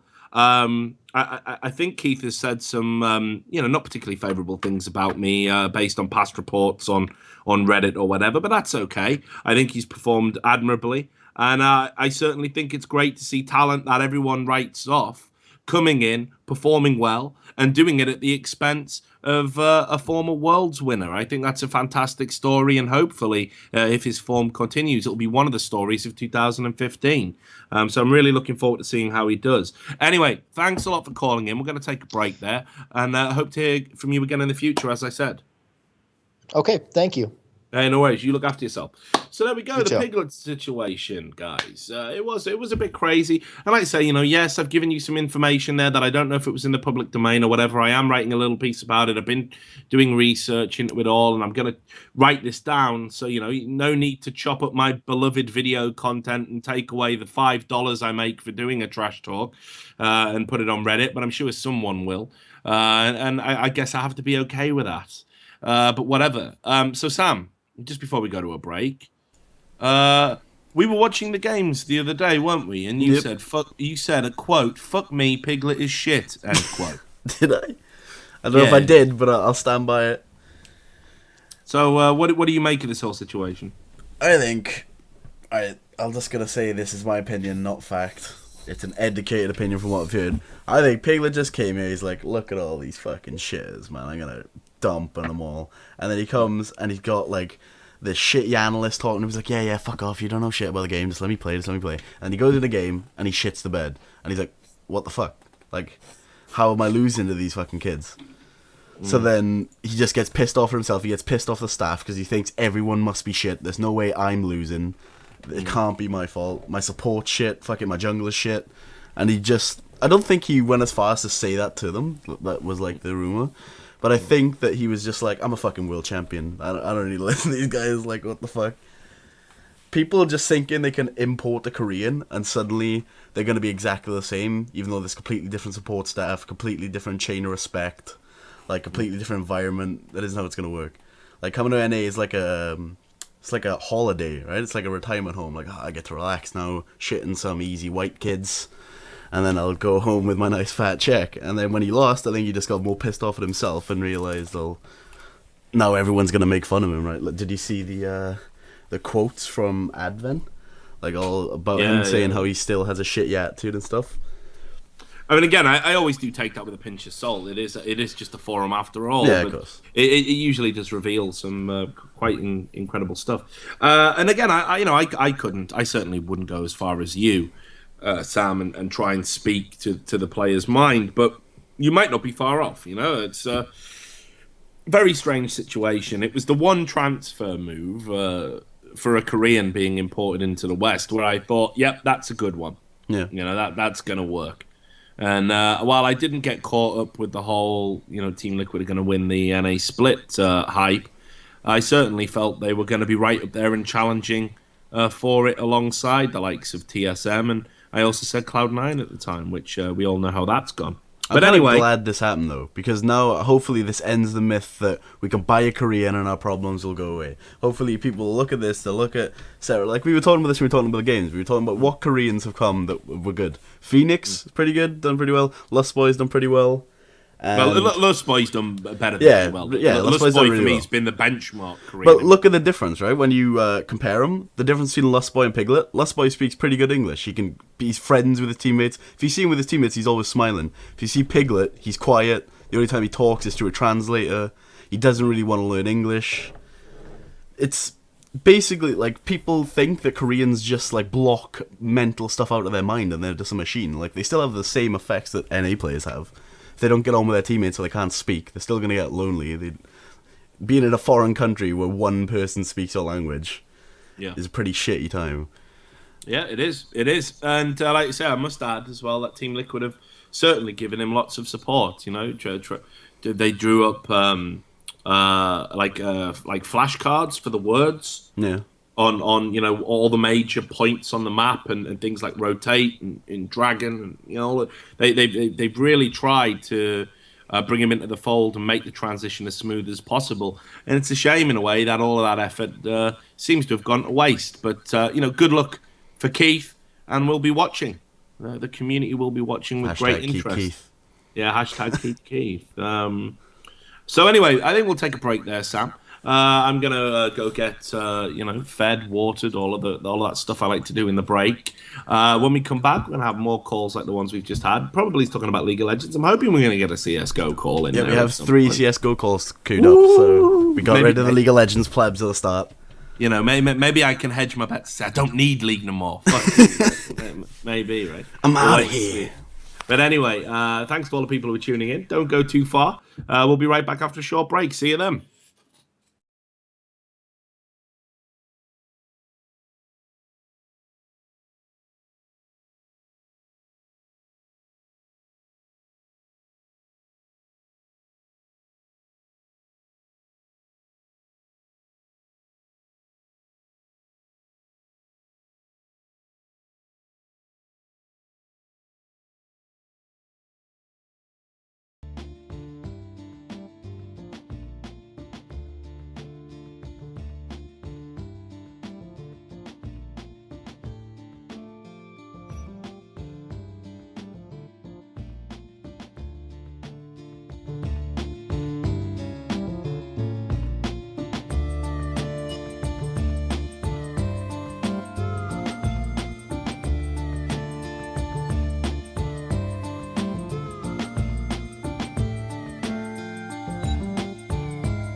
Hello, everyone, and welcome back to Trash Talk. Just bombarding you with some ads there, and I just want to say as well, we got a ridiculous donation the other day. I feel like I should mention it. It was, ridiculously generous, needlessly so.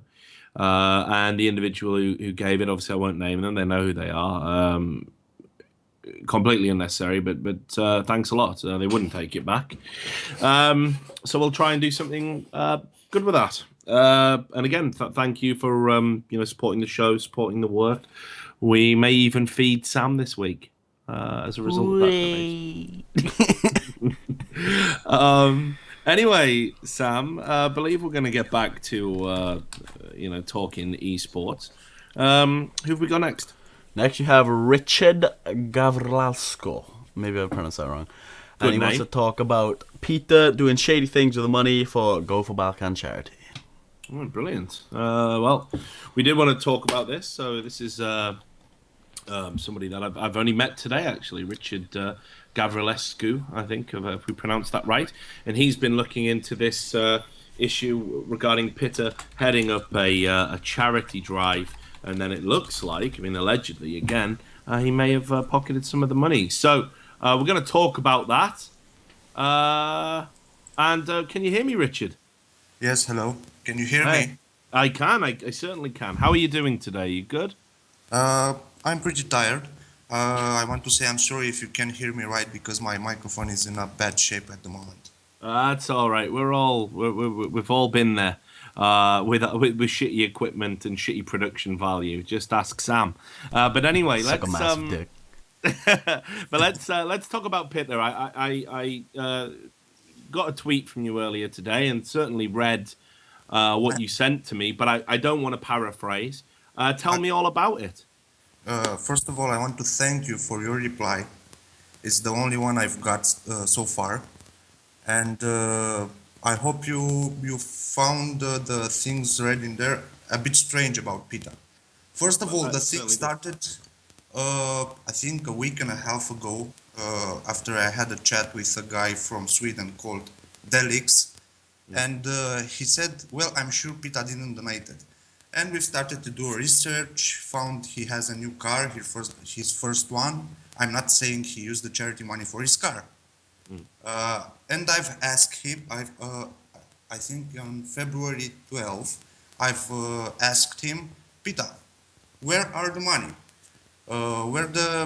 What did you do with the charity donations? Well, he released a statement on Facebook a day later saying, well, the money are invested and I have a surprise for the community.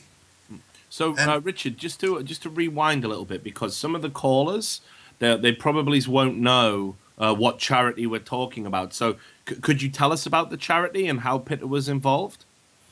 Yeah, of course I can. Last year, in May 2014, there were some floods in Eastern Europe. Serbia was the most affected country. Bosnia after that. Pita is from Bosnia. He lives in Sweden. He is a well-known 1.6 player. And he started this charity.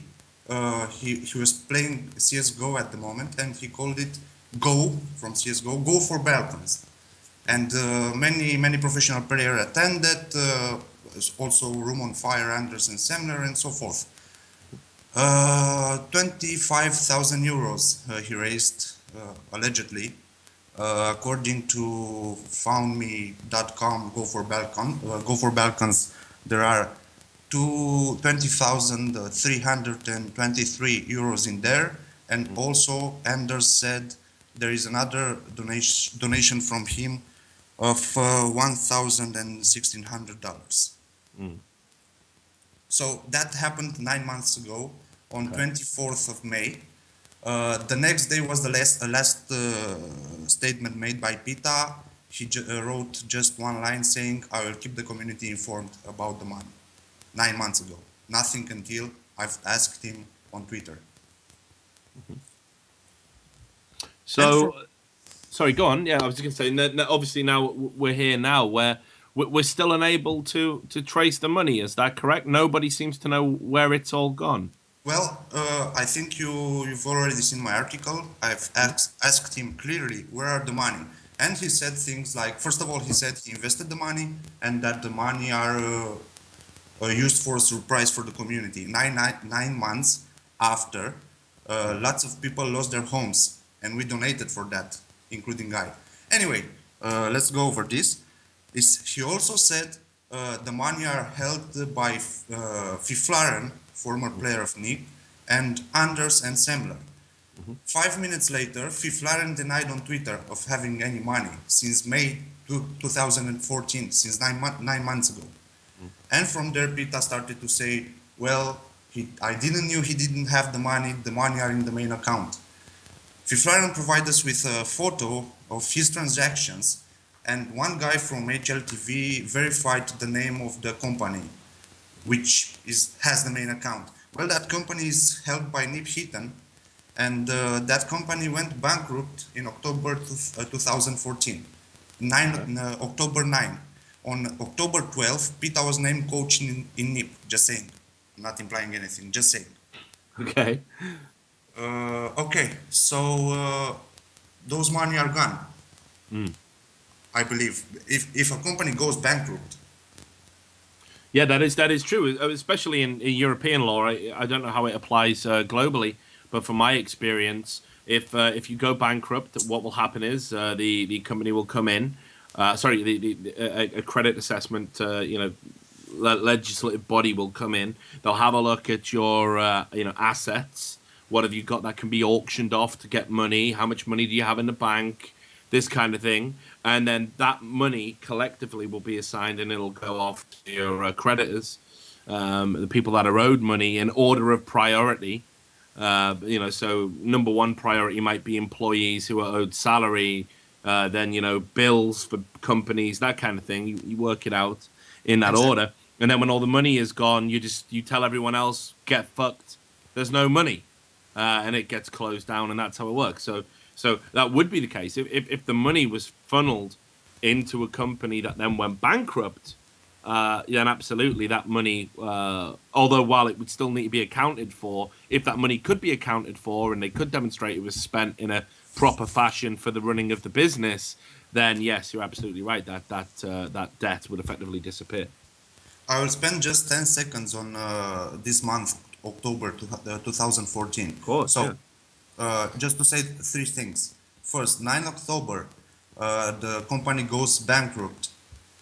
3 days later, Pita joins NIP as a coach, and another 10 days later, Pita purchased his first car with cash. Okay, moving forward, after the Fiflaren's response, Pita started to say that, well, some money are at Anders and Semler. No response from them. I've tried, but nothing. Some of the money are invested. At that point, people started to ask him more and more questions. 2 hours later, he uploaded a video on his YouTube channel, a thank you video from an organization from Bosnia, who thanked him for donating 17,000 euros. The exact amount, I will tell you right away the exact amount. Yeah. Okay. 16,873. So roughly 17,000 euros for a house. Well, I've got the organization name and I've sent them a mail. A lady called Jena Jovic replied, Ena Jazic, I think I said it right, replied and she said, Dear Richard, yeah, Go4Balkan donated this amount, and it will be used to build Bosnia and Herzegovina by heart. The video is just a thank you video because we can build a house in a few days. And I said, what? How in few days? We gave the money 9 months ago. They replied again, and and I also asked when the video was made, first of all. And they said, well, the video was made 5 months ago. And I said, okay, if you had made the video 5 months ago, that means the donation was made 5 months ago. How many days it takes to build a house? And the last reply was, well, Pita's money will be used to build another house, but a house will be done in a few days now with money from a bank from Bosnia and someone else, but they will put a logo from Counter-Strike on that house as a thank you for us, and the money from Pita will be used to build a house. I can't tell more. I haven't seen any transactions from them about this case. And also, I think you've seen what Pita stated on his Twitter, Facebook, and HLTV. Yeah, I did see that today. Actually, I after your tweet, I had a little look at it, and again, it's very vague. It's very vague. No, no problem. It's very vague. It's like, well, we'll release a statement about it. It's all this is going to happen in the future, and I haven't looked too much into it myself. I've only got what you presented me to go on, and it certainly looks compelling. But obviously, I would need to do my own investigation, my own due diligence, talk to people before saying one way or the other what I truly believe. But certainly, I think it's fair to say Pita is evading addressing the accusations that you're making, and that is in itself a problem. Yeah, that's right. Anyway, I only asked him, first of all, to show a video with his transactions history. Because even if he has the money now, all the money, let's say more money, double the amount, I want to see if in these 9 months he ever used that money for himself or something else. Because donations were made for people, again, who lost their homes. 25% of the population from Serbia didn't have water for 2 months. Drinking water, that is. And Pita was sitting on more than 25,000 euros. So here's a question for you, Richard. Two questions really. I think the first thing is, do you believe that people haven't made a bigger deal about this potential story because it's a Bosnian issue? It's not that high profile. The charity wasn't made that big a deal of, and I often wonder if, because of the people that are involved, if it was like an American organization that was involved for an American charity, for example, it probably would be all over Reddit right now, in the same way that ESCA, the minute the Bitcoin scandal was published, that blew up, and that was, national news. That was even on the BBC. So do you think people are ignoring it because of the nature of the charity? Well, they are not ignoring it now, but I think it was ignored for such a long time. It's mainly because CSGO wasn't that big at that point. And it grew a lot since then. Many changes all the time, majors and so forth, many new tournaments with high prizes and stuff like that. At that point, you really didn't have too much things to do on CSGO. But at this point, people are getting very interested, especially because Pita is refusing to show his financial history of that account, which is it's an account made for a charity action, not a personal account. And I've just retweeted it actually, but Pita himself released a statement saying that he'll be cooperating with HLTV to publish a news article. Do you think, and again, I don't want to put words in your mouth, but are you concerned at all about the fact that, you were banned on HLTV, weren't you, for trying to publish a blog about this? Well, I'm not concerned at all. It's quite easy to make a new account, but it takes some days now to be able to post. I'm quite sure there won't be any video with his transactions history. There will be a house, with a logo on it. I might do it tomorrow too. I'm gonna go downstairs, put a logo on my block and say, hey, here's Pita's money. It's not hard to do. But I will find out in Bosnia where that house is, and I will verify when the papers were made, because you can't build it without some papers, and when the construction started. And we will compare the dates. Again, if Pita agrees to show any dates of his transactions, because he refuses to. He could have seen this since, I think, 5 days ago. Here is the video, like Fiflaren did. Fiflaren did it in 5 minutes. Yeah. since my tweet. So he seen the tweet, he replied, and he provided the print screen. Well, from Pita, I want a video. It's shocking to me, frankly, because as I told you, I've known Pitta many years. When Cadred in I believe 2008 or 2009 started covering 1.6 again, something we'd always been told not to bother doing because HLTV.org would do all these dirty tricks and fuck you over, and lo and behold, they did engage in those kind of practices at that time. He was the first high-profile 1.6 player to come forward and do an interview with us. Get Right, I think, being the second one, and obviously we kind of snowballed from there and started producing very good 1.6 content that unfortunately a lot of people missed. And he's always struck me as a good guy, honestly. But again, I'm looking at the evidence that you're laying out, and I have to agree that on the surface of this, looking at it initially, this actually doesn't look very good. And the fact that he hasn't come forward to clear his name a lot sooner certainly is quite damning, because, as you said, Fifth Laren was able to do it in 5 minutes. Yeah, that's right. That's right. I don't know what else to say about this matter. I truly hope he will provide us a video, and I truly hope he did nothing else with the money.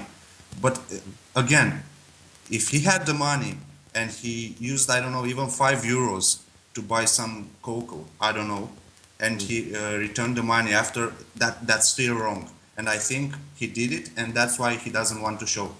Because if he will come, as I said, in a few days with a house bill. Okay, good job after 9 months. Yeah. But I want to see, how did you use the money until now? Okay, maybe now he has money. He works for NIP. So CS:GO is much a larger community. A lot of income from skins and stuff. Now he has the money to put the money back. At that point. Yeah, this is what I mean. I agree with you. I think we need to look at if there's a way, and I'm pretty sure there is. I mean, look, I'm no lawyer, I'm no attorney, I'm no solicitor. My legal background. I know lots of legal minds, but certainly the only thing I really know about from a legal perspective is journalism law, which I had to do to get my degree. But what I will say is, I'm pretty sure that a charity can be compelled to release its expenditure publicly, because they get special protections and special taxation laws from the governing countries where the charity is registered, and one of the issues of this is they've got to be completely transparent with their finances. But there is a problem, Richard. There is a problem. Well, the problem is his charity wasn't that legal. I mean, the money were moved from PayPal to PayPal, from account to account. They paid a lot of taxes. I've made some calculations, but I still need some. In Sweden, just a second, please, because I have the link. Yeah, absolutely. In Sweden, not to pay taxes, you have to register at. Well, can't find it at the moment. Too many links. I think it's called 90 account or something like that, and you won't pay taxes for the money. Otherwise, you will. He didn't make this legal, a legal charity. It's like, I don't know, Motor donated to Pasha a lot of money. Yeah. That was indeed a donation, was charity, but you can follow the money after that, because it wasn't a legal charity, like a Red Cross or Help the Children or other organizations like this. He didn't make an organization or association. For this, you have to do it. And it takes from country to country. In Romania, for example, it takes about 3 weeks. I think in Sweden, you can have it done in 10 days. I think. Yeah. Maybe I'm wrong.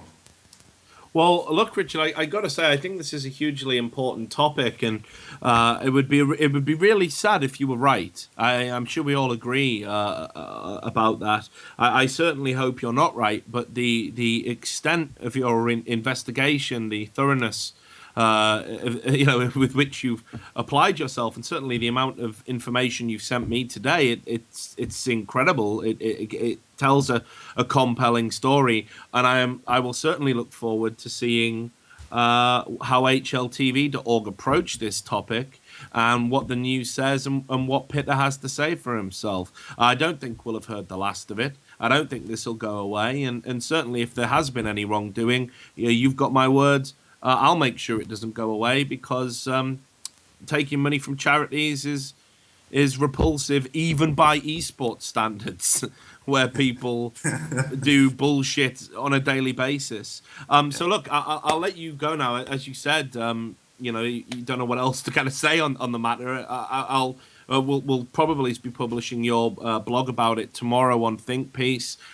We'll see whether the HLTV news kind of contradicts anything in there, and we'll make a decision. But I certainly think it's great that you're taking such an interested standpoint on something that is really important and probably would be swept under the carpet if people like yourself weren't bringing it up all the time. So, big shout out to you for doing that. And I guess we'll see where the truth lies. Thanks a lot for calling into the show, Richard. Thank you for everything, Richard. No. Honestly, dude, don't thank me. You give yourself a pat on the back. Your You worked help really hard is on that. very important. Well, it means a lot that you would say that, brother. And like I say, if I do happen to go to DreamHack Bucharest this year, which I'm pretty sure I will be, we'll get together and we'll have a drink, and that'll be awesome. Of course. Absolutely. Well, thanks a lot, brother. You take care. All the best. You too. But so there we go. A bit of a mad situation, Sam. I don't know if you heard about any of this because it's been kind of bubbling under the surface for a while.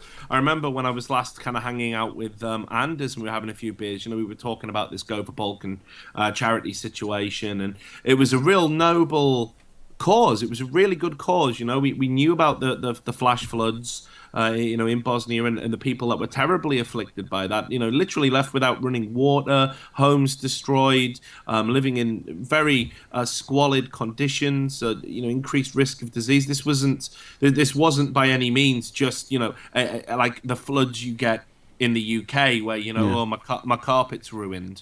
And, you have to put sandbags down for a couple of days. This was really quite shocking.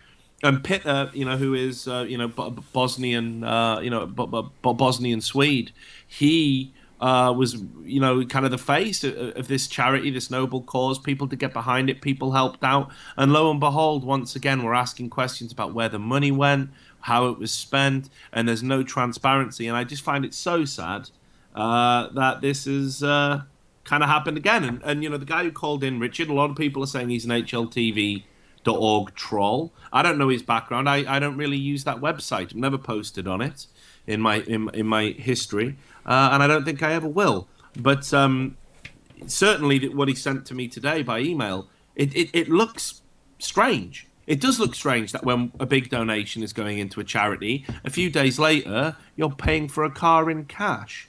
Exactly, especially when the donation goes in so late as well. Suddenly it takes 9 months for the charity. Wasn't the huge, what's the one we'll call it, the huge disaster right then and there when they were doing the event? Isn't that when the money's most needed, not 6 months down the line? I mean, don't get me wrong. Everybody knows charities of any kind can be a bureaucratic nightmare. I mean, this isn't news to anybody. Charities are notoriously inefficient, and if you look at some of the laws in the country, it's actually quite appalling at how little of the money actually makes its way to the people that need to be the recipients of the money. You can pay a CEO of a charity, can assign himself quite a sizable salary, and apparently it's all okay. You're only obliged for a certain percentage to actually go to the cause in some countries, and there can be red tape with charities, there can be taxation issues, there can be legislative issues, but as Richard says there, this charity seems to have been so far removed from any sense of propriety. It was pretty much done through PayPal donation. Sick. And it's just it's crazy. I again, it's like I said. I said this to Richard when he sent me the email. I say it now. I am not necessarily agreeing with him. I'm not subscribing to him. If Richard is wrong and Pita hasn't been involved in any of these things and can prove it, he definitely owes him an apology, and that's why I'm being so cautious, because I know the player. I respect the NIP organization, and I am very cautious in how I'm wording all of this. I'm using the word allegedly when it comes to referring to the individual person. But if it is true this is again just it's another black day, in the esports book, and I hope that isn't the case. I really, really do. Seems like sadly in esports, unless there's an INU, there's something shady going on, which is why journalism like this is important. Well, nice plug, Sam. I trained you well, but it's not even about that. It's quite sad actually. I would agree that journalists need to be the watchdogs, and there isn't bodies or not a governing body per se, but just groups of people that you can go to when things like this occur. I mean, somebody like Richard, who's collated all of this evidence that he thinks is and I've looked at it, and I'm inclined to agree a little bit. There is a story there. But yeah, it's I don't know what this guy's talking about in chat. He's saying this is sewer journalism. Journalism with proof? What sewer journalism? This tabloid bullshit. Yeah, apparently I need to give them the proof. No, I that's not how it works. I don't need to give you the proof. I need to, in the first instance, when I look into something, I need to look at the proof and ascertain the First we write proof. the article, then you read it. I double check it, and then when I'm certain that there's proof there, I publish it. And if you choose to believe it or not, give a fuck, frankly. So I can probably see this chap getting banned from my channel because he can't read. I just don't like fucking morons. I mean, the show there's been an interesting theme throughout the show. I think the theme is tolerance. I talked at the start about how I'm a charitable, quite a charitable and tolerant person actually. But the one thing I can't tolerate is fucking stupidity. It just gets me every time. The most infectious disease there is. Stupidity. No, but it's what I mean. It's because stupidity fucks everything. It ruins everything. Like, racism can only occur because of stupidity. All prejudices are rooted in stupidity. The reason why we have rules and laws that go back to like the old fucking testament and don't necessarily make sense. That's stupidity. Morons ruin everything. And the unfortunate thing is liberals, people who, the intellectual wannabe liberal, actually will say, no, you need to tolerate stupid people. You need to. And it's like, you can't, because you can't even have a debate with a stupid person. They're too stupid to know when they're wrong. They're too stupid to know when they've lost an argument. And stupidity is far easier to spread than intelligence. So I really struggle with it. I really, intelligence takes work. Stupidity can just be bred. I know, it's just, you got to be better than that. You got to, take pride in your life. Yeah, educate yourself. It's like look today. Here I am. I'm revising my own opinion about racism and whether it's okay to compare people to apes and stuff. I'm willing to admit that maybe I'm wrong. Maybe I am a pre-conscious racist. Like, I'm being self-critical. Do you see what I'm doing? Yeah. You see how I'm being self-critical? Because that's how you have to do it. A moron doesn't do that. A moron doesn't give a fuck. He's just like, this is how I think it works, and therefore, if you think differently, fuck you. And also, I don't even know what I'm talking about anyway, but because I think I'm entitled to an opinion because social media has given me the illusion that my opinion is totally fine to spout all and sundry, no matter how ill-informed it is, I'm going to continue to do this. And it's like, dude, just put your faith in the people that actually know about the shit you don't. Like, when I have to, right, okay, prime example. We did a law special the other day, didn't we? Oh yeah. We did a law special the other day. We had a specialist in litigation from the US. We had a specialist from European contract law in Germany on the show. At what point did I say, well, I'm going to disagree with you there, Bryce? Because in my experience as an esports journalist, I'm not going to correct that guy on a matter of law because I know he knows more about it than me. He's smarter than me in that particular area. Where's the shame in that? Like, he fucking ought to be. He studied it his fucking entire life. That's how it works. Stupid people. It's just my opinion, man. Yeah, but you're basing it on nothing. Not all opinions are equal. Yeah, opinions need to be based on factors. You can't just make an opinion on yourself and give it, like, force it on people. An educated opinion is supposed to be altered from all sides of the argument, and then you make your own opinion based on the facts of each side. An opinion isn't just thinking, I'm right, because I'm a dribbler.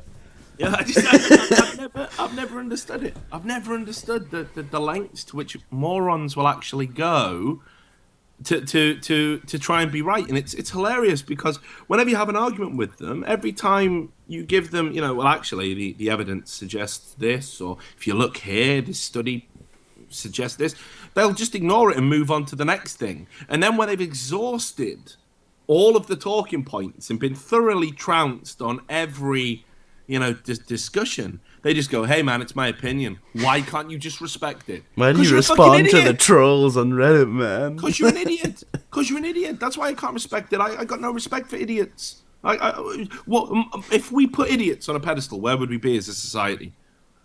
Where would we be if we actually respected idiocy as some sort of trait that was fine and acceptable? Like, if we really embraced it collectively, like, hey man, it's okay to be stupid. Yeah, in fact, fuck education. Fuck it. Like, why don't we just breed idiots? Like, in fact, let's just let the chips fall where they may when it comes to intellectual development, and let's just see what happens. We'd be back living in fucking caves, eating shit out of our hands. Sounds like Portal what? That's where we'd be. In about 50 years, that's where we'd be. Because of these people. So fuck respect. Fuck them. Right, let's do one more call. Alright. One more. Alright, hang on, let me go through them. We'll do what we always do. Alright, we have Elite O, who wants to talk about the fall of Envy/LDLC.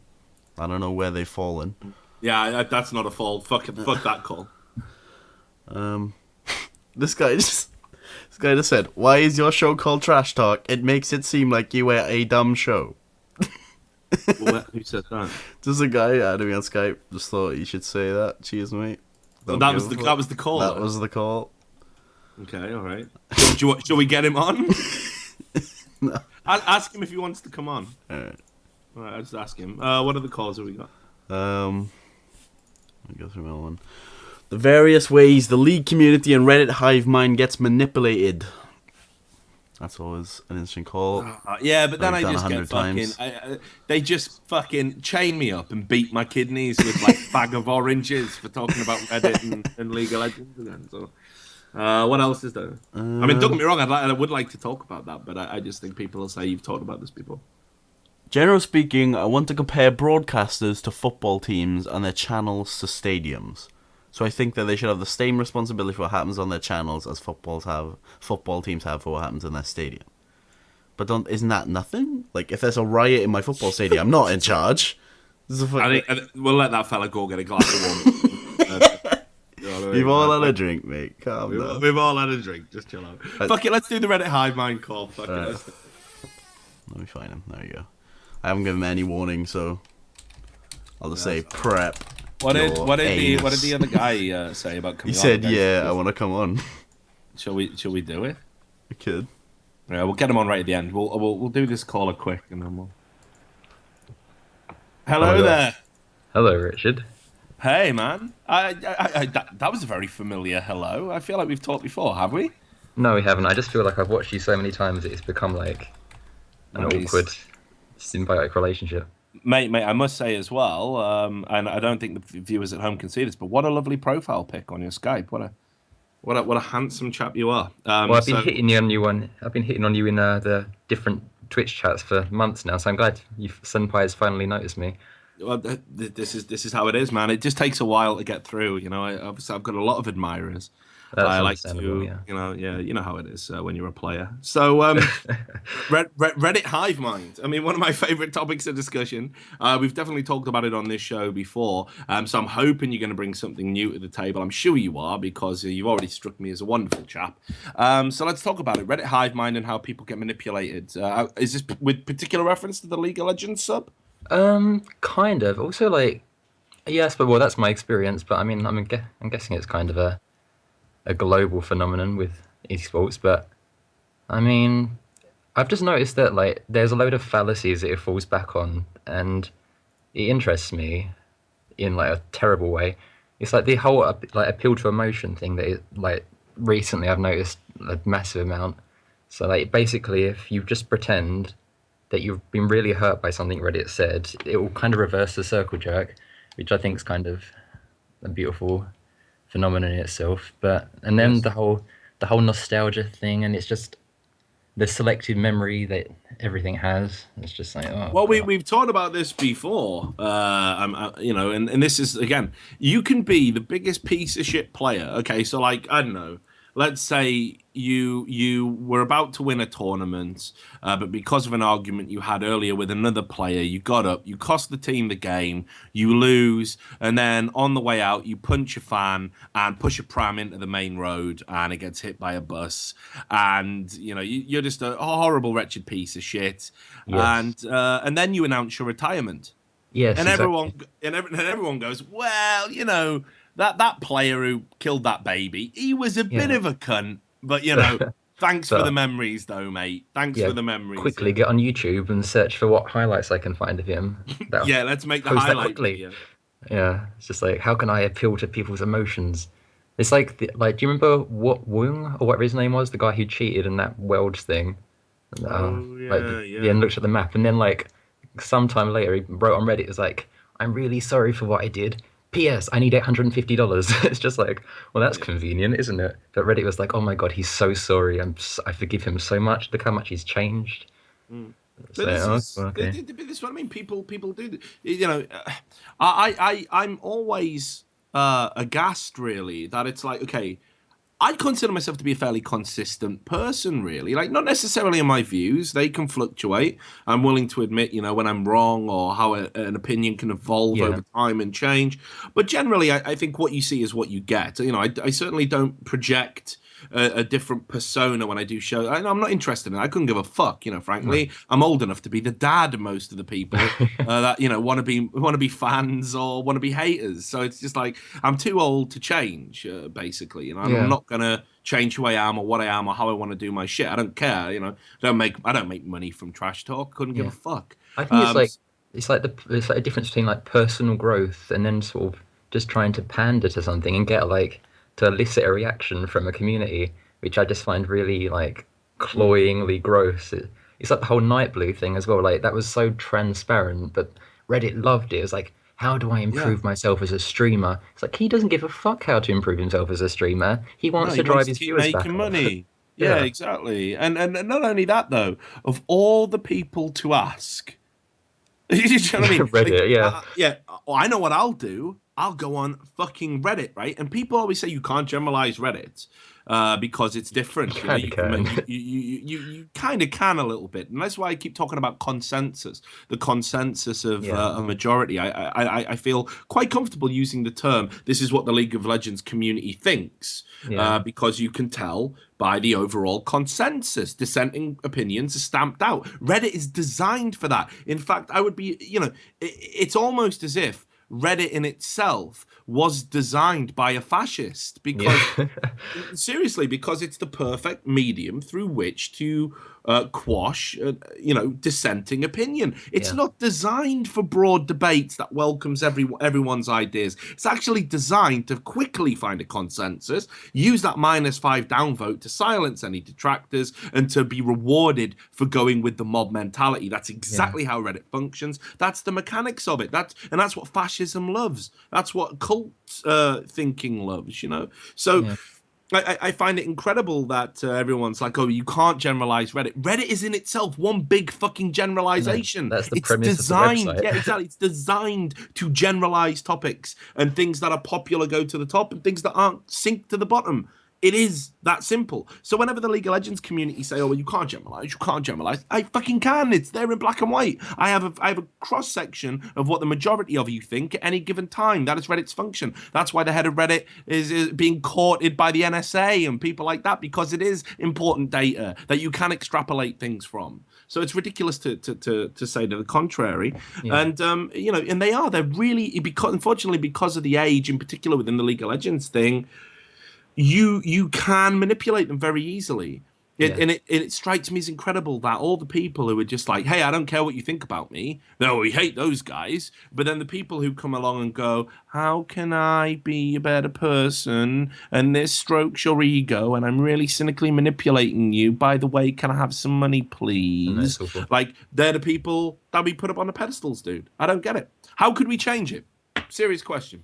I don't know if you can. I think the idea of the website, I think the discussions that need to be had are the ones with conflicting views, and the nature of Reddit means that if there's a conflicting view, it's going to be in the middle of the pack somewhere, so it's not going to be on the front page. No one's going to have that discussion because no one who wants to have this discussion is like, it's not going to be visible. Like, if you create anything that's in any way divisive, that's going to be gone. Like, I've posted something on Reddit, and it'll not hit the front page. I'll post it again 2 hours later, it'll hit the front page just because, like, it's so easily pandered to. It's like, you can it's so easily manipulated.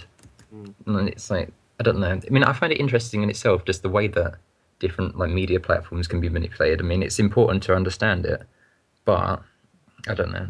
I think it's like, there isn't an answer. So here's another question for you then. Who do you think are the worst offenders? Because I couldn't possibly say it. That would be career suicide for me, wouldn't it? You know, Richard Lewis calls out, popular player X, and it would be disaster for me. But you could say it.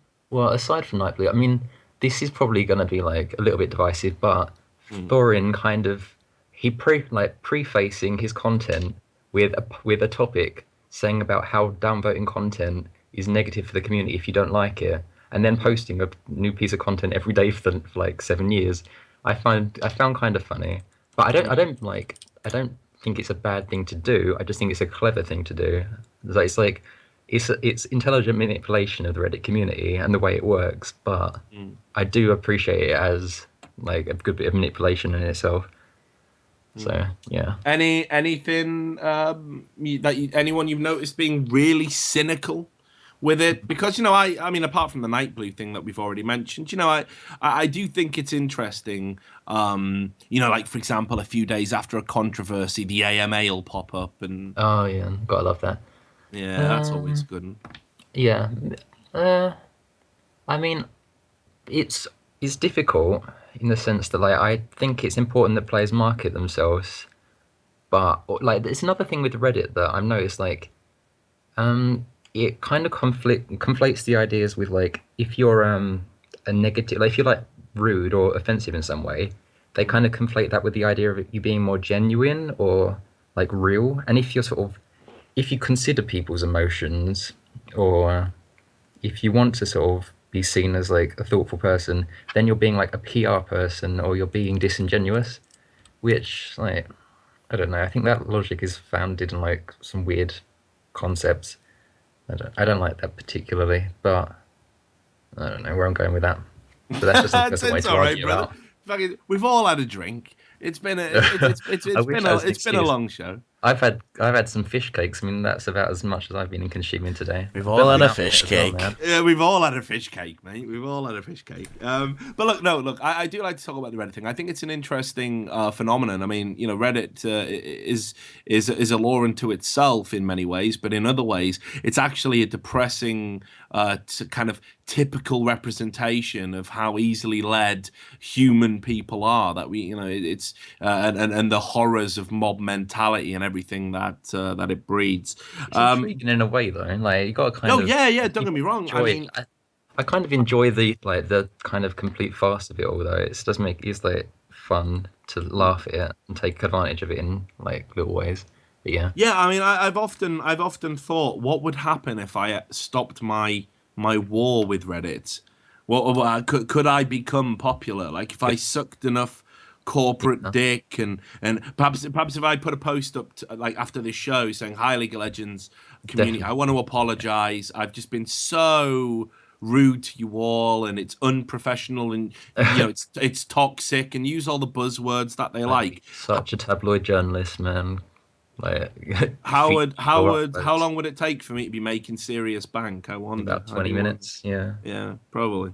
But look, great to get you on. And again, like I say, Senpai has noticed you, as you put it. Call in again sometime. Definitely do, because I really like. You've thought this time. Yeah, well, look, we'll next time we'll get you on for something a bit more, a bit more proper and fleshed out, rather than the fag end of the show, so to speak.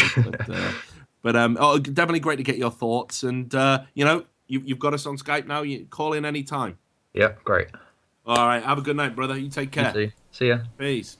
So Sam, again, it's a moot point. It's been made multiple times. The Reddit Hivemind and how it all works. But it's true. It does make me laugh when Reddit is a site that is designed to drive generalities and to find consensus that people then say, when you look at a cross-section of a community that use the subreddit regularly, if you were to infer anything from that, no, you can't judge us all, man. It's like the conformist who wants to talk about how individual they are.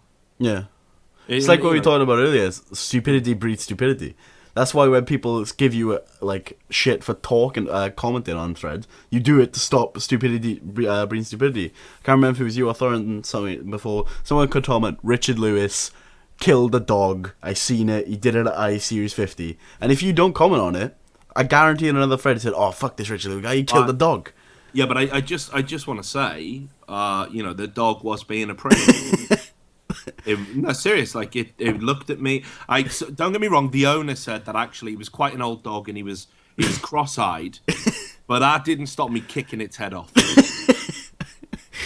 Oh fuck that dog anyway. Yeah, and I no regrets about that. I mean, I didn't even know kicking a dog's head off was offensive in America. Yeah, you're so butthurt. Don't you kick dogs to death in your country? Fucking idiots. Can't even believe we went there. Hang on, right. We want to bring one more person on. Have we got the last caller? Yeah, we have Bodie. We always love bringing Bodie on. The last Starcraft 2 player. But I do love Bodie as well. But what about this crazy fucker who just wants to come on and rabbit about how Trash Talk's a terrible name and it makes us dumb? Oh, fuck him. Bodie's coming on, okay. Well, we're not doing it then. Well, he can come on for 30 seconds at the end and we'll just piss on him or throw coins at him. Alright, get Bodie on. The last Starcraft 2 fan in the fucking Western world. How are we, Richie, my good friend? I'm good. I'm pouring myself a whiskey and you're on it, mate. So Excellent. Thanks, mate. I've actually got one myself here. Oh, nice. One Good of the timing. Tasmanian ones, mate. Yeah, but isn't it 9 a.m. in Australia? Oh, not quite. It's We've 20 all to had a 12, drink. Mate. Yeah, So how have you been anyway, Bodie, man? How you doing? Not too bad, mate. Not too bad. Just had a birthday, Rich. So I got a nice little present Happy from birthday. all the way from Tasmania, mate. Happy birthday. Fucking oath. Thanks, mate. Getting old now, Richie. I wonder if I'll get more cynical in my old age. Don't know if that's possible. That ain't possible, mate. I think you'll stay a cunt from now on until Thanks, the day mate. you die. I mean that's Holy a term of shit. endearment, mate. Thanks, mate. Thanks. It's that whole perception of language and context, all that sort of stuff. It's a Well, shame that 90% of know people will the never term understand was that. offensive in Australia because where I'm from, it's a term of endearment. I know it is a term of endearment out in Australia as well. Fucking butthead Australians. So you can't Thanks, possibly mate. want to talk about Starcraft, Bodie. It's dead, isn't it? It's over. That's what I was going to say, Rich. I said, where's the fucking StarCraft content lately, mate? If I don't call in, nothing fucking happens, Rich. What's going on? It's fucked up, mate. So when are you going to host another panel? Like, when are you going to do a DreamHack and IEM, mate? Well, okay, so far be it from me to reveal anything. I did have a very interesting conversation with DreamHack a few weeks ago, and they're interested in perhaps procuring my services for an event or two. And naturally, I can't go anywhere near League of Legends or any. That's done. That dream is over. But certainly, me, I'll happily divide my time between StarCraft and Counter-Strike, which are the two communities that obviously I've spent the most time producing content for, in the two communities, I guess, that have kind of certainly StarCraft. Shit on you the least. Yeah, shit on me the Shit least. on That's the least. the way That's to work. probably the way to go. You know, R.I.P. Robert Olin, by the way. Just a moment of respect for our fallen brother. So the other thing, so we've got some DreamHack events coming up. Well, that's fucking good. When are you and Stephen gonna do the Old Boys Club? When's it gonna happen? Dude, like... Is the dream dead? Dude, I did Is the the dream overlay dead? and the intro and everything. Is it dead, mate? Yeah, okay. So, like, but Bodie, man, I don't know. Do you know Destiny quite well? Do you know Stephen? Well, Senpai, first name basis, mate. Yeah, I thought No, so. not really. Well, the thing is, like, It's the dream, mate. So okay, because it's you, man, and I don't even go fucked up with streaming right now. Like, I'll just be honest. I'm just having a conversation with a mate. So, Thanks, mate.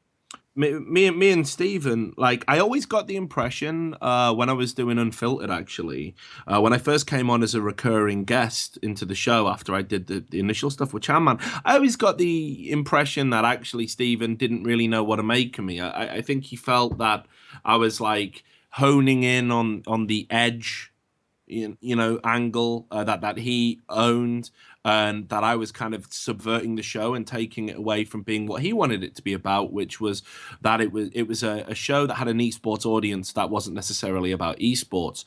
And when I came in, I think Chris kind of felt under a little bit of influence and a little bit of pressure. And certainly I gave my opinions about things I wanted to talk about. And they were more entrenched in esports because that's what interested me. Not that I didn't want to talk about, internet culture. We still did stuff together. We did like Gamergate, all of that shit. Yeah.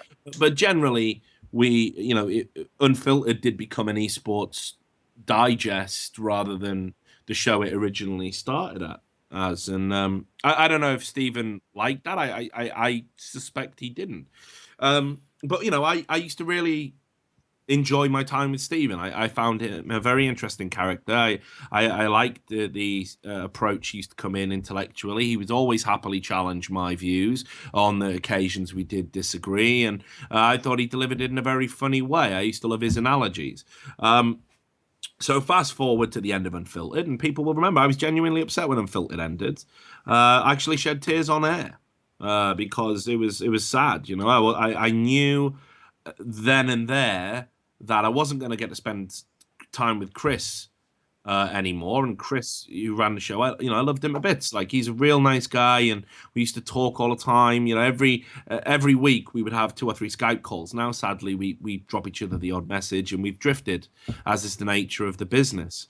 And it was the same with Stephen. I was sad not to be working with Stephen, actually, because, again, he helped me.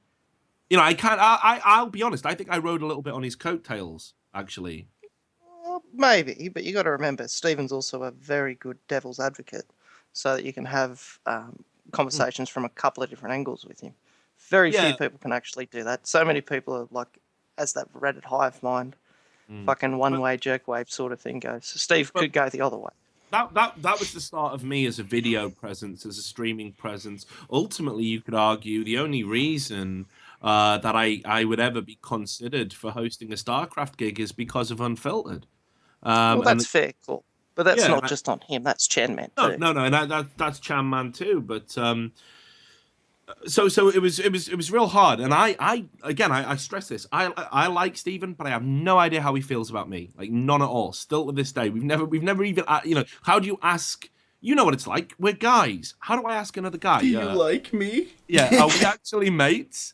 How do you ask it? Are we mates or co-workers? Like, and by asking the question, you create this strange sort of delineation and labeling, and it's fucked up. So anyway, fast forward to the show. Me and Stephen had a talk. It was like the first time we'd ever sat down and talked about it since it all happened. And I said to him, look, we should keep the band together. And Chris wanted to be involved, kind of not on a production basis, but he just wanted to control the brand. And and that's fair enough. And he was going to give us the titles and allow us to use it and everything. And the problem at that point, Bodie, was like Chris being a non-contributor to the show but wanting to have an influence. Obviously, that wasn't going to necessarily work for Stephen, and I'll be honest, it wasn't necessarily going to work for me. Like, at that point, I was just like, look, let's just do whatever we have to do to get the show. But looking back, actually, it would have been problematic because every time we wanted to do a section or get a sponsor in or do anything, we'd have to bring Chris in as kind of a silent partner and get his say-so on it. And it's just not practical. So me and Stephen said, let's do our own show. And it'll be the spiritual successor to Unfiltered if we do it in an expedient fashion. And he said yes. So then I said, okay, well, now we need to think of a name for it. And Stephen was like, I want to call it the Lewis and Bennell Show. And I was like, this is esports, motherfucker. That ain't going to work. And he's like, well, I'm rubbish at names. You know, I'm shit at names. You decide a name. And I'm going, well, whatever I come up with, it won't be the Lewis and Bennell Show. So I came up with a list of names, and yeah, some are probably a little bit cheesy, and we went with the Old Boys Club, and there was probably some other stuff. I mean, Stephen made a joke about it on a show, going, why did you have to, why does the show need to be called Fuck Your Face with Facts, with Richard Lewis and Destiny? And, he wanted to move away from the edgy titles. He didn't want the title to be like an Unfiltered or to be Fuck Your Face with Facts or whatever we came up with. He wanted it to be the Lewis and Bennell Show. And I kind of see where he was going with that. But for me, that's not going to work in an esports arena. It needs to be short, snappy. It's like people say, trash talk. This isn't really about trash talk. It's snappy. People remember it. That's why you call it that. Same with First Blood. It's thematically linked to what we're doing, but ultimately it's the content that speaks for itself, not the name of the show. So anyway, I had Sam make the overlays and everything. We got them all done, and I sent him the overlays, and I told him we're going to go with the Old Boys Club, and he turned around and he went, "Yeah, okay, I guess that'll do. When are we going to do it? I'm free whenever." And then I was like, okay, so now we need to talk about the money and how it's going to work. And then this was a problem because at that point, and I won't lie about this, I'm increasing my streaming presence. And I agreed. The deal that we struck up was it would go out on Stephen's channel as a show, and he would broadcast it, and he would keep all of the sub revenue. And I guess any donations that would happen during the show, and I'd get the YouTube VOD and I'd get the YouTube revenue. And I was happy with that. I was like, yeah, that's fine. I don't know if he was happy with that. At the time we struck a deal, that was what we agreed. And then he just said, I'm ready whenever. And then whenever never came. It just never came. I would message him now and then. When are we going to do the show? We need to have a talk about the show. Should we do the show? And slowly but surely, I threw myself into other projects like Trash Talk, like First Blood, helping Lycan, TV with the odd appearance here and there, and doing more hosting. And it just got crowded out. And it's weird because I haven't spoke to Stephen directly in months, and I don't know if he's pissed off at me or if he just never liked me to begin with. Well, last time I was due to go on the Lycan TV show, Stephen didn't even turn up. I joked about it on air. I said Stephen didn't turn up because I'm on the show. He fucking hates me. But I have no idea. I have no idea why it didn't happen, and I really wanted it to. And no disrespect to Lycan TV, no disrespect to guys like Hook or Desro and all the other people that are doing great shows in Control as well. It's not the same. It's not the same. There hasn't been for me a spiritual successor to Unfiltered yet, and without tooting my horn.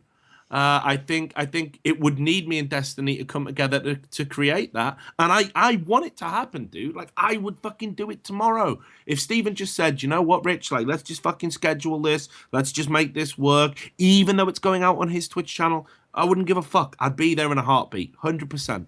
100%. You know what I think's happened here is, let's be real. Steve's pretty busy most of the time, right? He's organising, constantly trying to get Sennheiser to fucking sponsor him, for fuck's sake. After all these years of wearing their headsets and shit, he's also, he does his stream. He's branching out into other games. He does like some talk shows and stuff like that. Plus, he's got that whole, breakdown with his partner and being a dad shit. So he's busy. I think if you're going to do one of those shows, I think you got to take the reign and set all the topics. Go, here's the topics. This is the time. Show up. and then I think he'd do it, because I don't think you can give him the creative control and room to pick and choose for all those things and stuff, because I think he's just too busy to even think about it, so it'll just never happen. It's like a lead man for like a band, and he's got like 4 different bands that he's a part of, and it's like, no, dude, for these months you're in the studio with this fucking band, all right, and that's what you're doing. Like Tool for with Maynard Keenan for Tool. He's in Pacifier, A Perfect Circle, as well as Tool, plus he does like some little appearances and funky stuff when he features on other people's stuff. Plus he's fucking 6 months of the year he's doing Wine. It's like he has to have everything sort of done first, and then he comes in with the things at the end. I think that's how you got to work with Steve. And that was the beauty. That was the beauty of working with Chanman. I mean, that was the beauty of working with because Chanman. Chanman was a fucking machine. Yeah. Everyone knows that he was a fucking beast. Yeah, I've got no idea how he did that. Not just that though. Literally, we would turn up and it would be, right, you get on the show. What are we would connect about 20 minutes for one on air. What are we talking about? Here's a list of topics. Stephen would come, after me, like 5 minutes before we went live. But even so, the shows, which were pretty poorly disorganized from our perspective, I'll even admit it. I was busy. I was always writing. I was always doing shit. Stephen was obviously doing all of his shit. This is why, Chris was the glue. And I think, people used to joke, oh, he's a vanilla presence. Thank fucking God he was, because if he wasn't, that show would have been a disaster. No cunt would have watched it, and it probably wouldn't have happened to begin with. So, Chanman was vitally important in the chemistry that we had going on. He'd book all the guests. I remember being stoked the first time I was going to get a chance to actually do a show with Total Biscuit, and we hated each other at the time. Me and John, we fucking hated each other, and I was like, "Wow, we're actually." You still hate Wolf? I don't know if I ever hated him really. I just thought he was a bit of a douche. Oh, right, fair enough. But no, he might be all right. He might be all right. Whatever. I mean, it's a long time ago. We were all young, Bodie.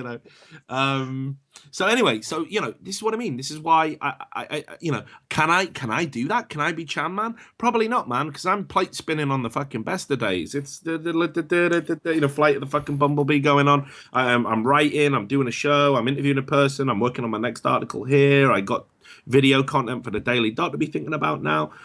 It's very hard for me to sort of be Chanman even for a day, because that day is a write-off. That's a day I ain't going to see the missus. I ain't going to write a story. I ain't going to do a show. Probably he's not going to have any fucking fun. And I like to have fun. So I'd love it if Stephen could meet me halfway. Really. If he's able to. I don't think that's going to happen. Yeah, and neither do I. And we exist in this limbo, unfortunately. And I'm really if only sad there was about some it. sort of producer around here that could step up to the plate. Come on, Sammy.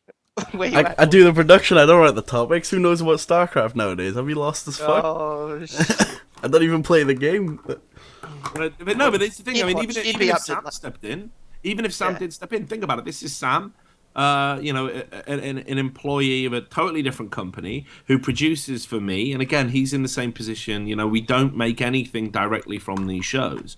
We do this because, this is a way, I guess, to keep me relevant, or whatever phrase you want to use. And, we enjoy doing them. But we make no money, really, from this at all. This is time that would be better spent. Having a wank. Well, yeah, for you, certainly, Sam. Yeah, and I don't think people realise that. I think when they see thinkpiece.gg at the bottom, they don't realise that's not a sponsor. That's a site that I effectively own and curate myself, which again is for the benefit of other people. There's no money. How's that going, by the way? Is it going good? Is it coming along? I got to be honest. I think it's a combination of it overreached a little bit to begin with. It hasn't gone particularly amazing. We've had some great people, make some decent money. It's going to be restarting as well too. Yeah, we're gonna do kind of we're gonna retweak the model, and but some writers have done all right out of it and got paid. And some have got paid quite well, and others have earned fuck all, and it's been a waste of time for them. I mean, beyond from a payment perspective, certainly not when it comes to getting published. And it's kind of fizzled out in terms of how many submissions we're getting. But we're looking to change that. And it'll always be there, and it'll always be bold enough to publish the stuff other people won't, because that's my ethos. But certainly it makes no money. It makes no money whatsoever. I have not received one penny for the thinkpiece.gg domain, not one penny of advertising revenue, not a cent. And I'd much rather channel any of that back into the site, back into the writers, back into people like Sam. That would be far greater value. But yeah, to answer your question, Bodie, I think hopefully here's what I would like. I'd like someone to cut this whole section into a YouTube video.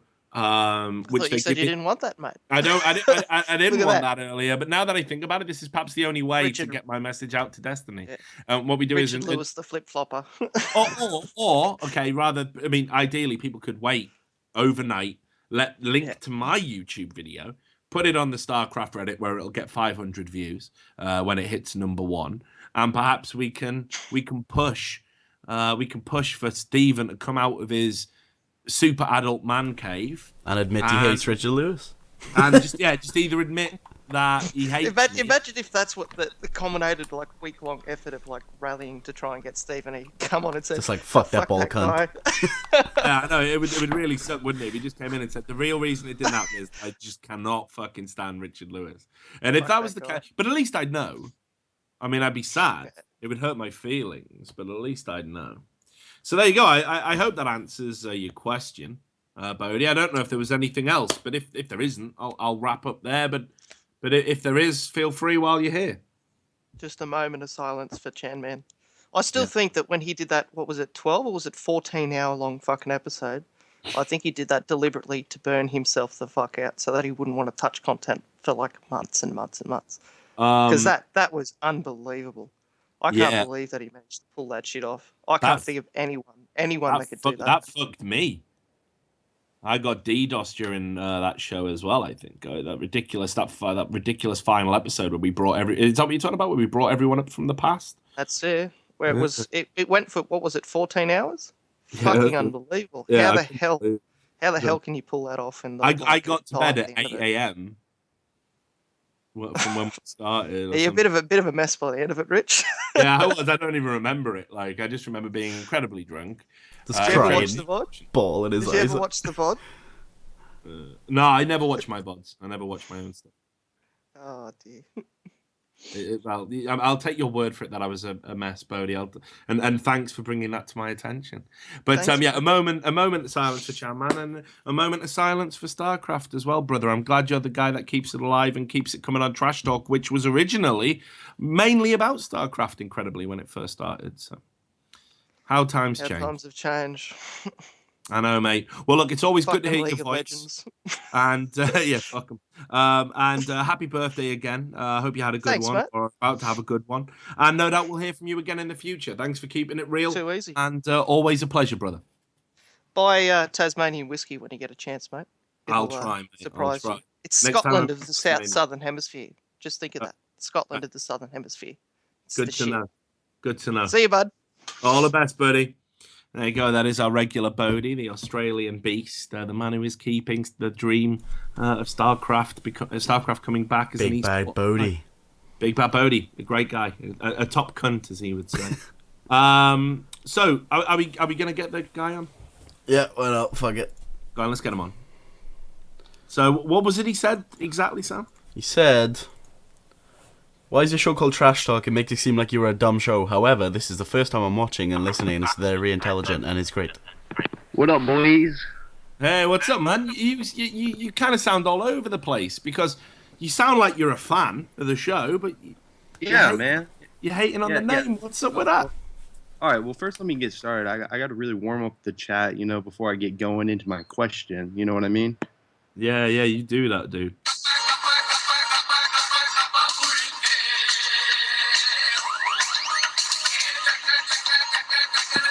All right, yeah, man. I was just wondering, you're English.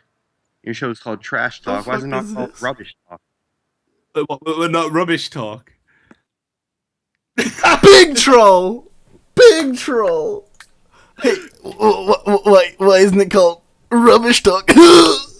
We had a troll though. That was the worst troll ever. No. The worst troll was, what was that other one? When that guy just came on and said, "Have you seen Thorin's dick?" It's like, And then he goes, I'm sorry. I'm sorry. I'm sorry. Don't tell my parents. mate, serious. What a top guy. Honestly, dude, I didn't was get a look with- at your name before we went. But, His name is Live for Fun. No, don't say that. Why? His name's Live for Fun.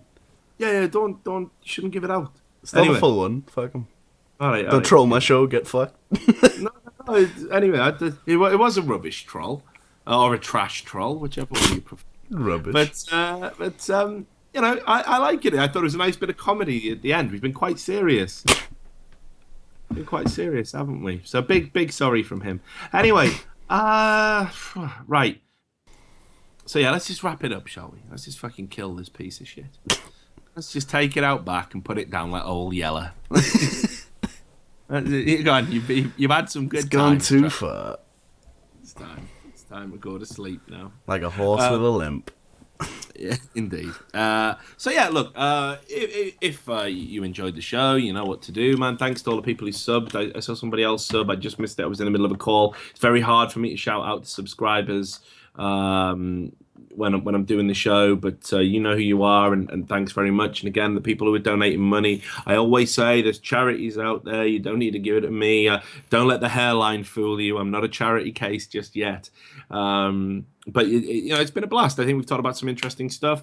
Maybe you agree, maybe you disagree. The whole point is we're all adults and we're robust enough to cope with differing opinions, or we should be. So, thanks.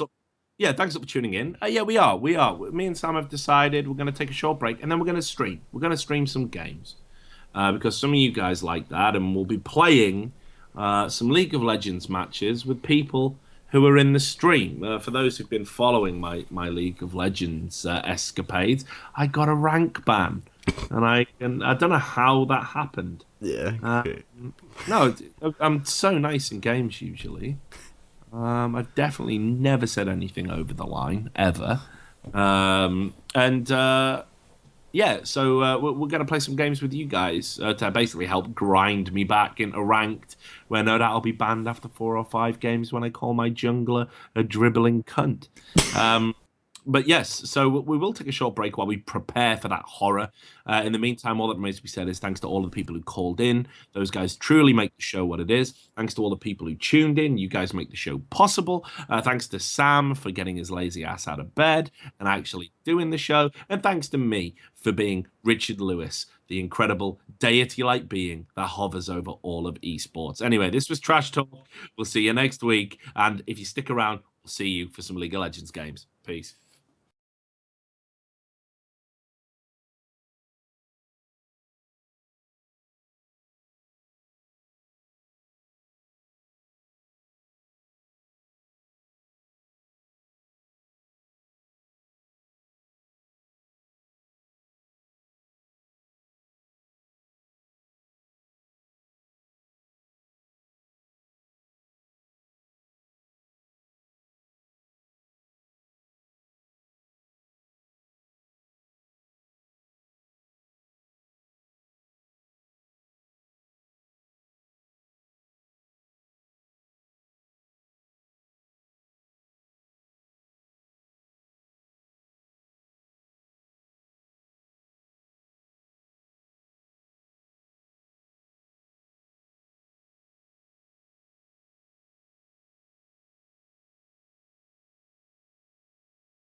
this dragon. All right, so it was actually really good that they waited that long because Ube did smite early, and he did not get the dragon with his smite.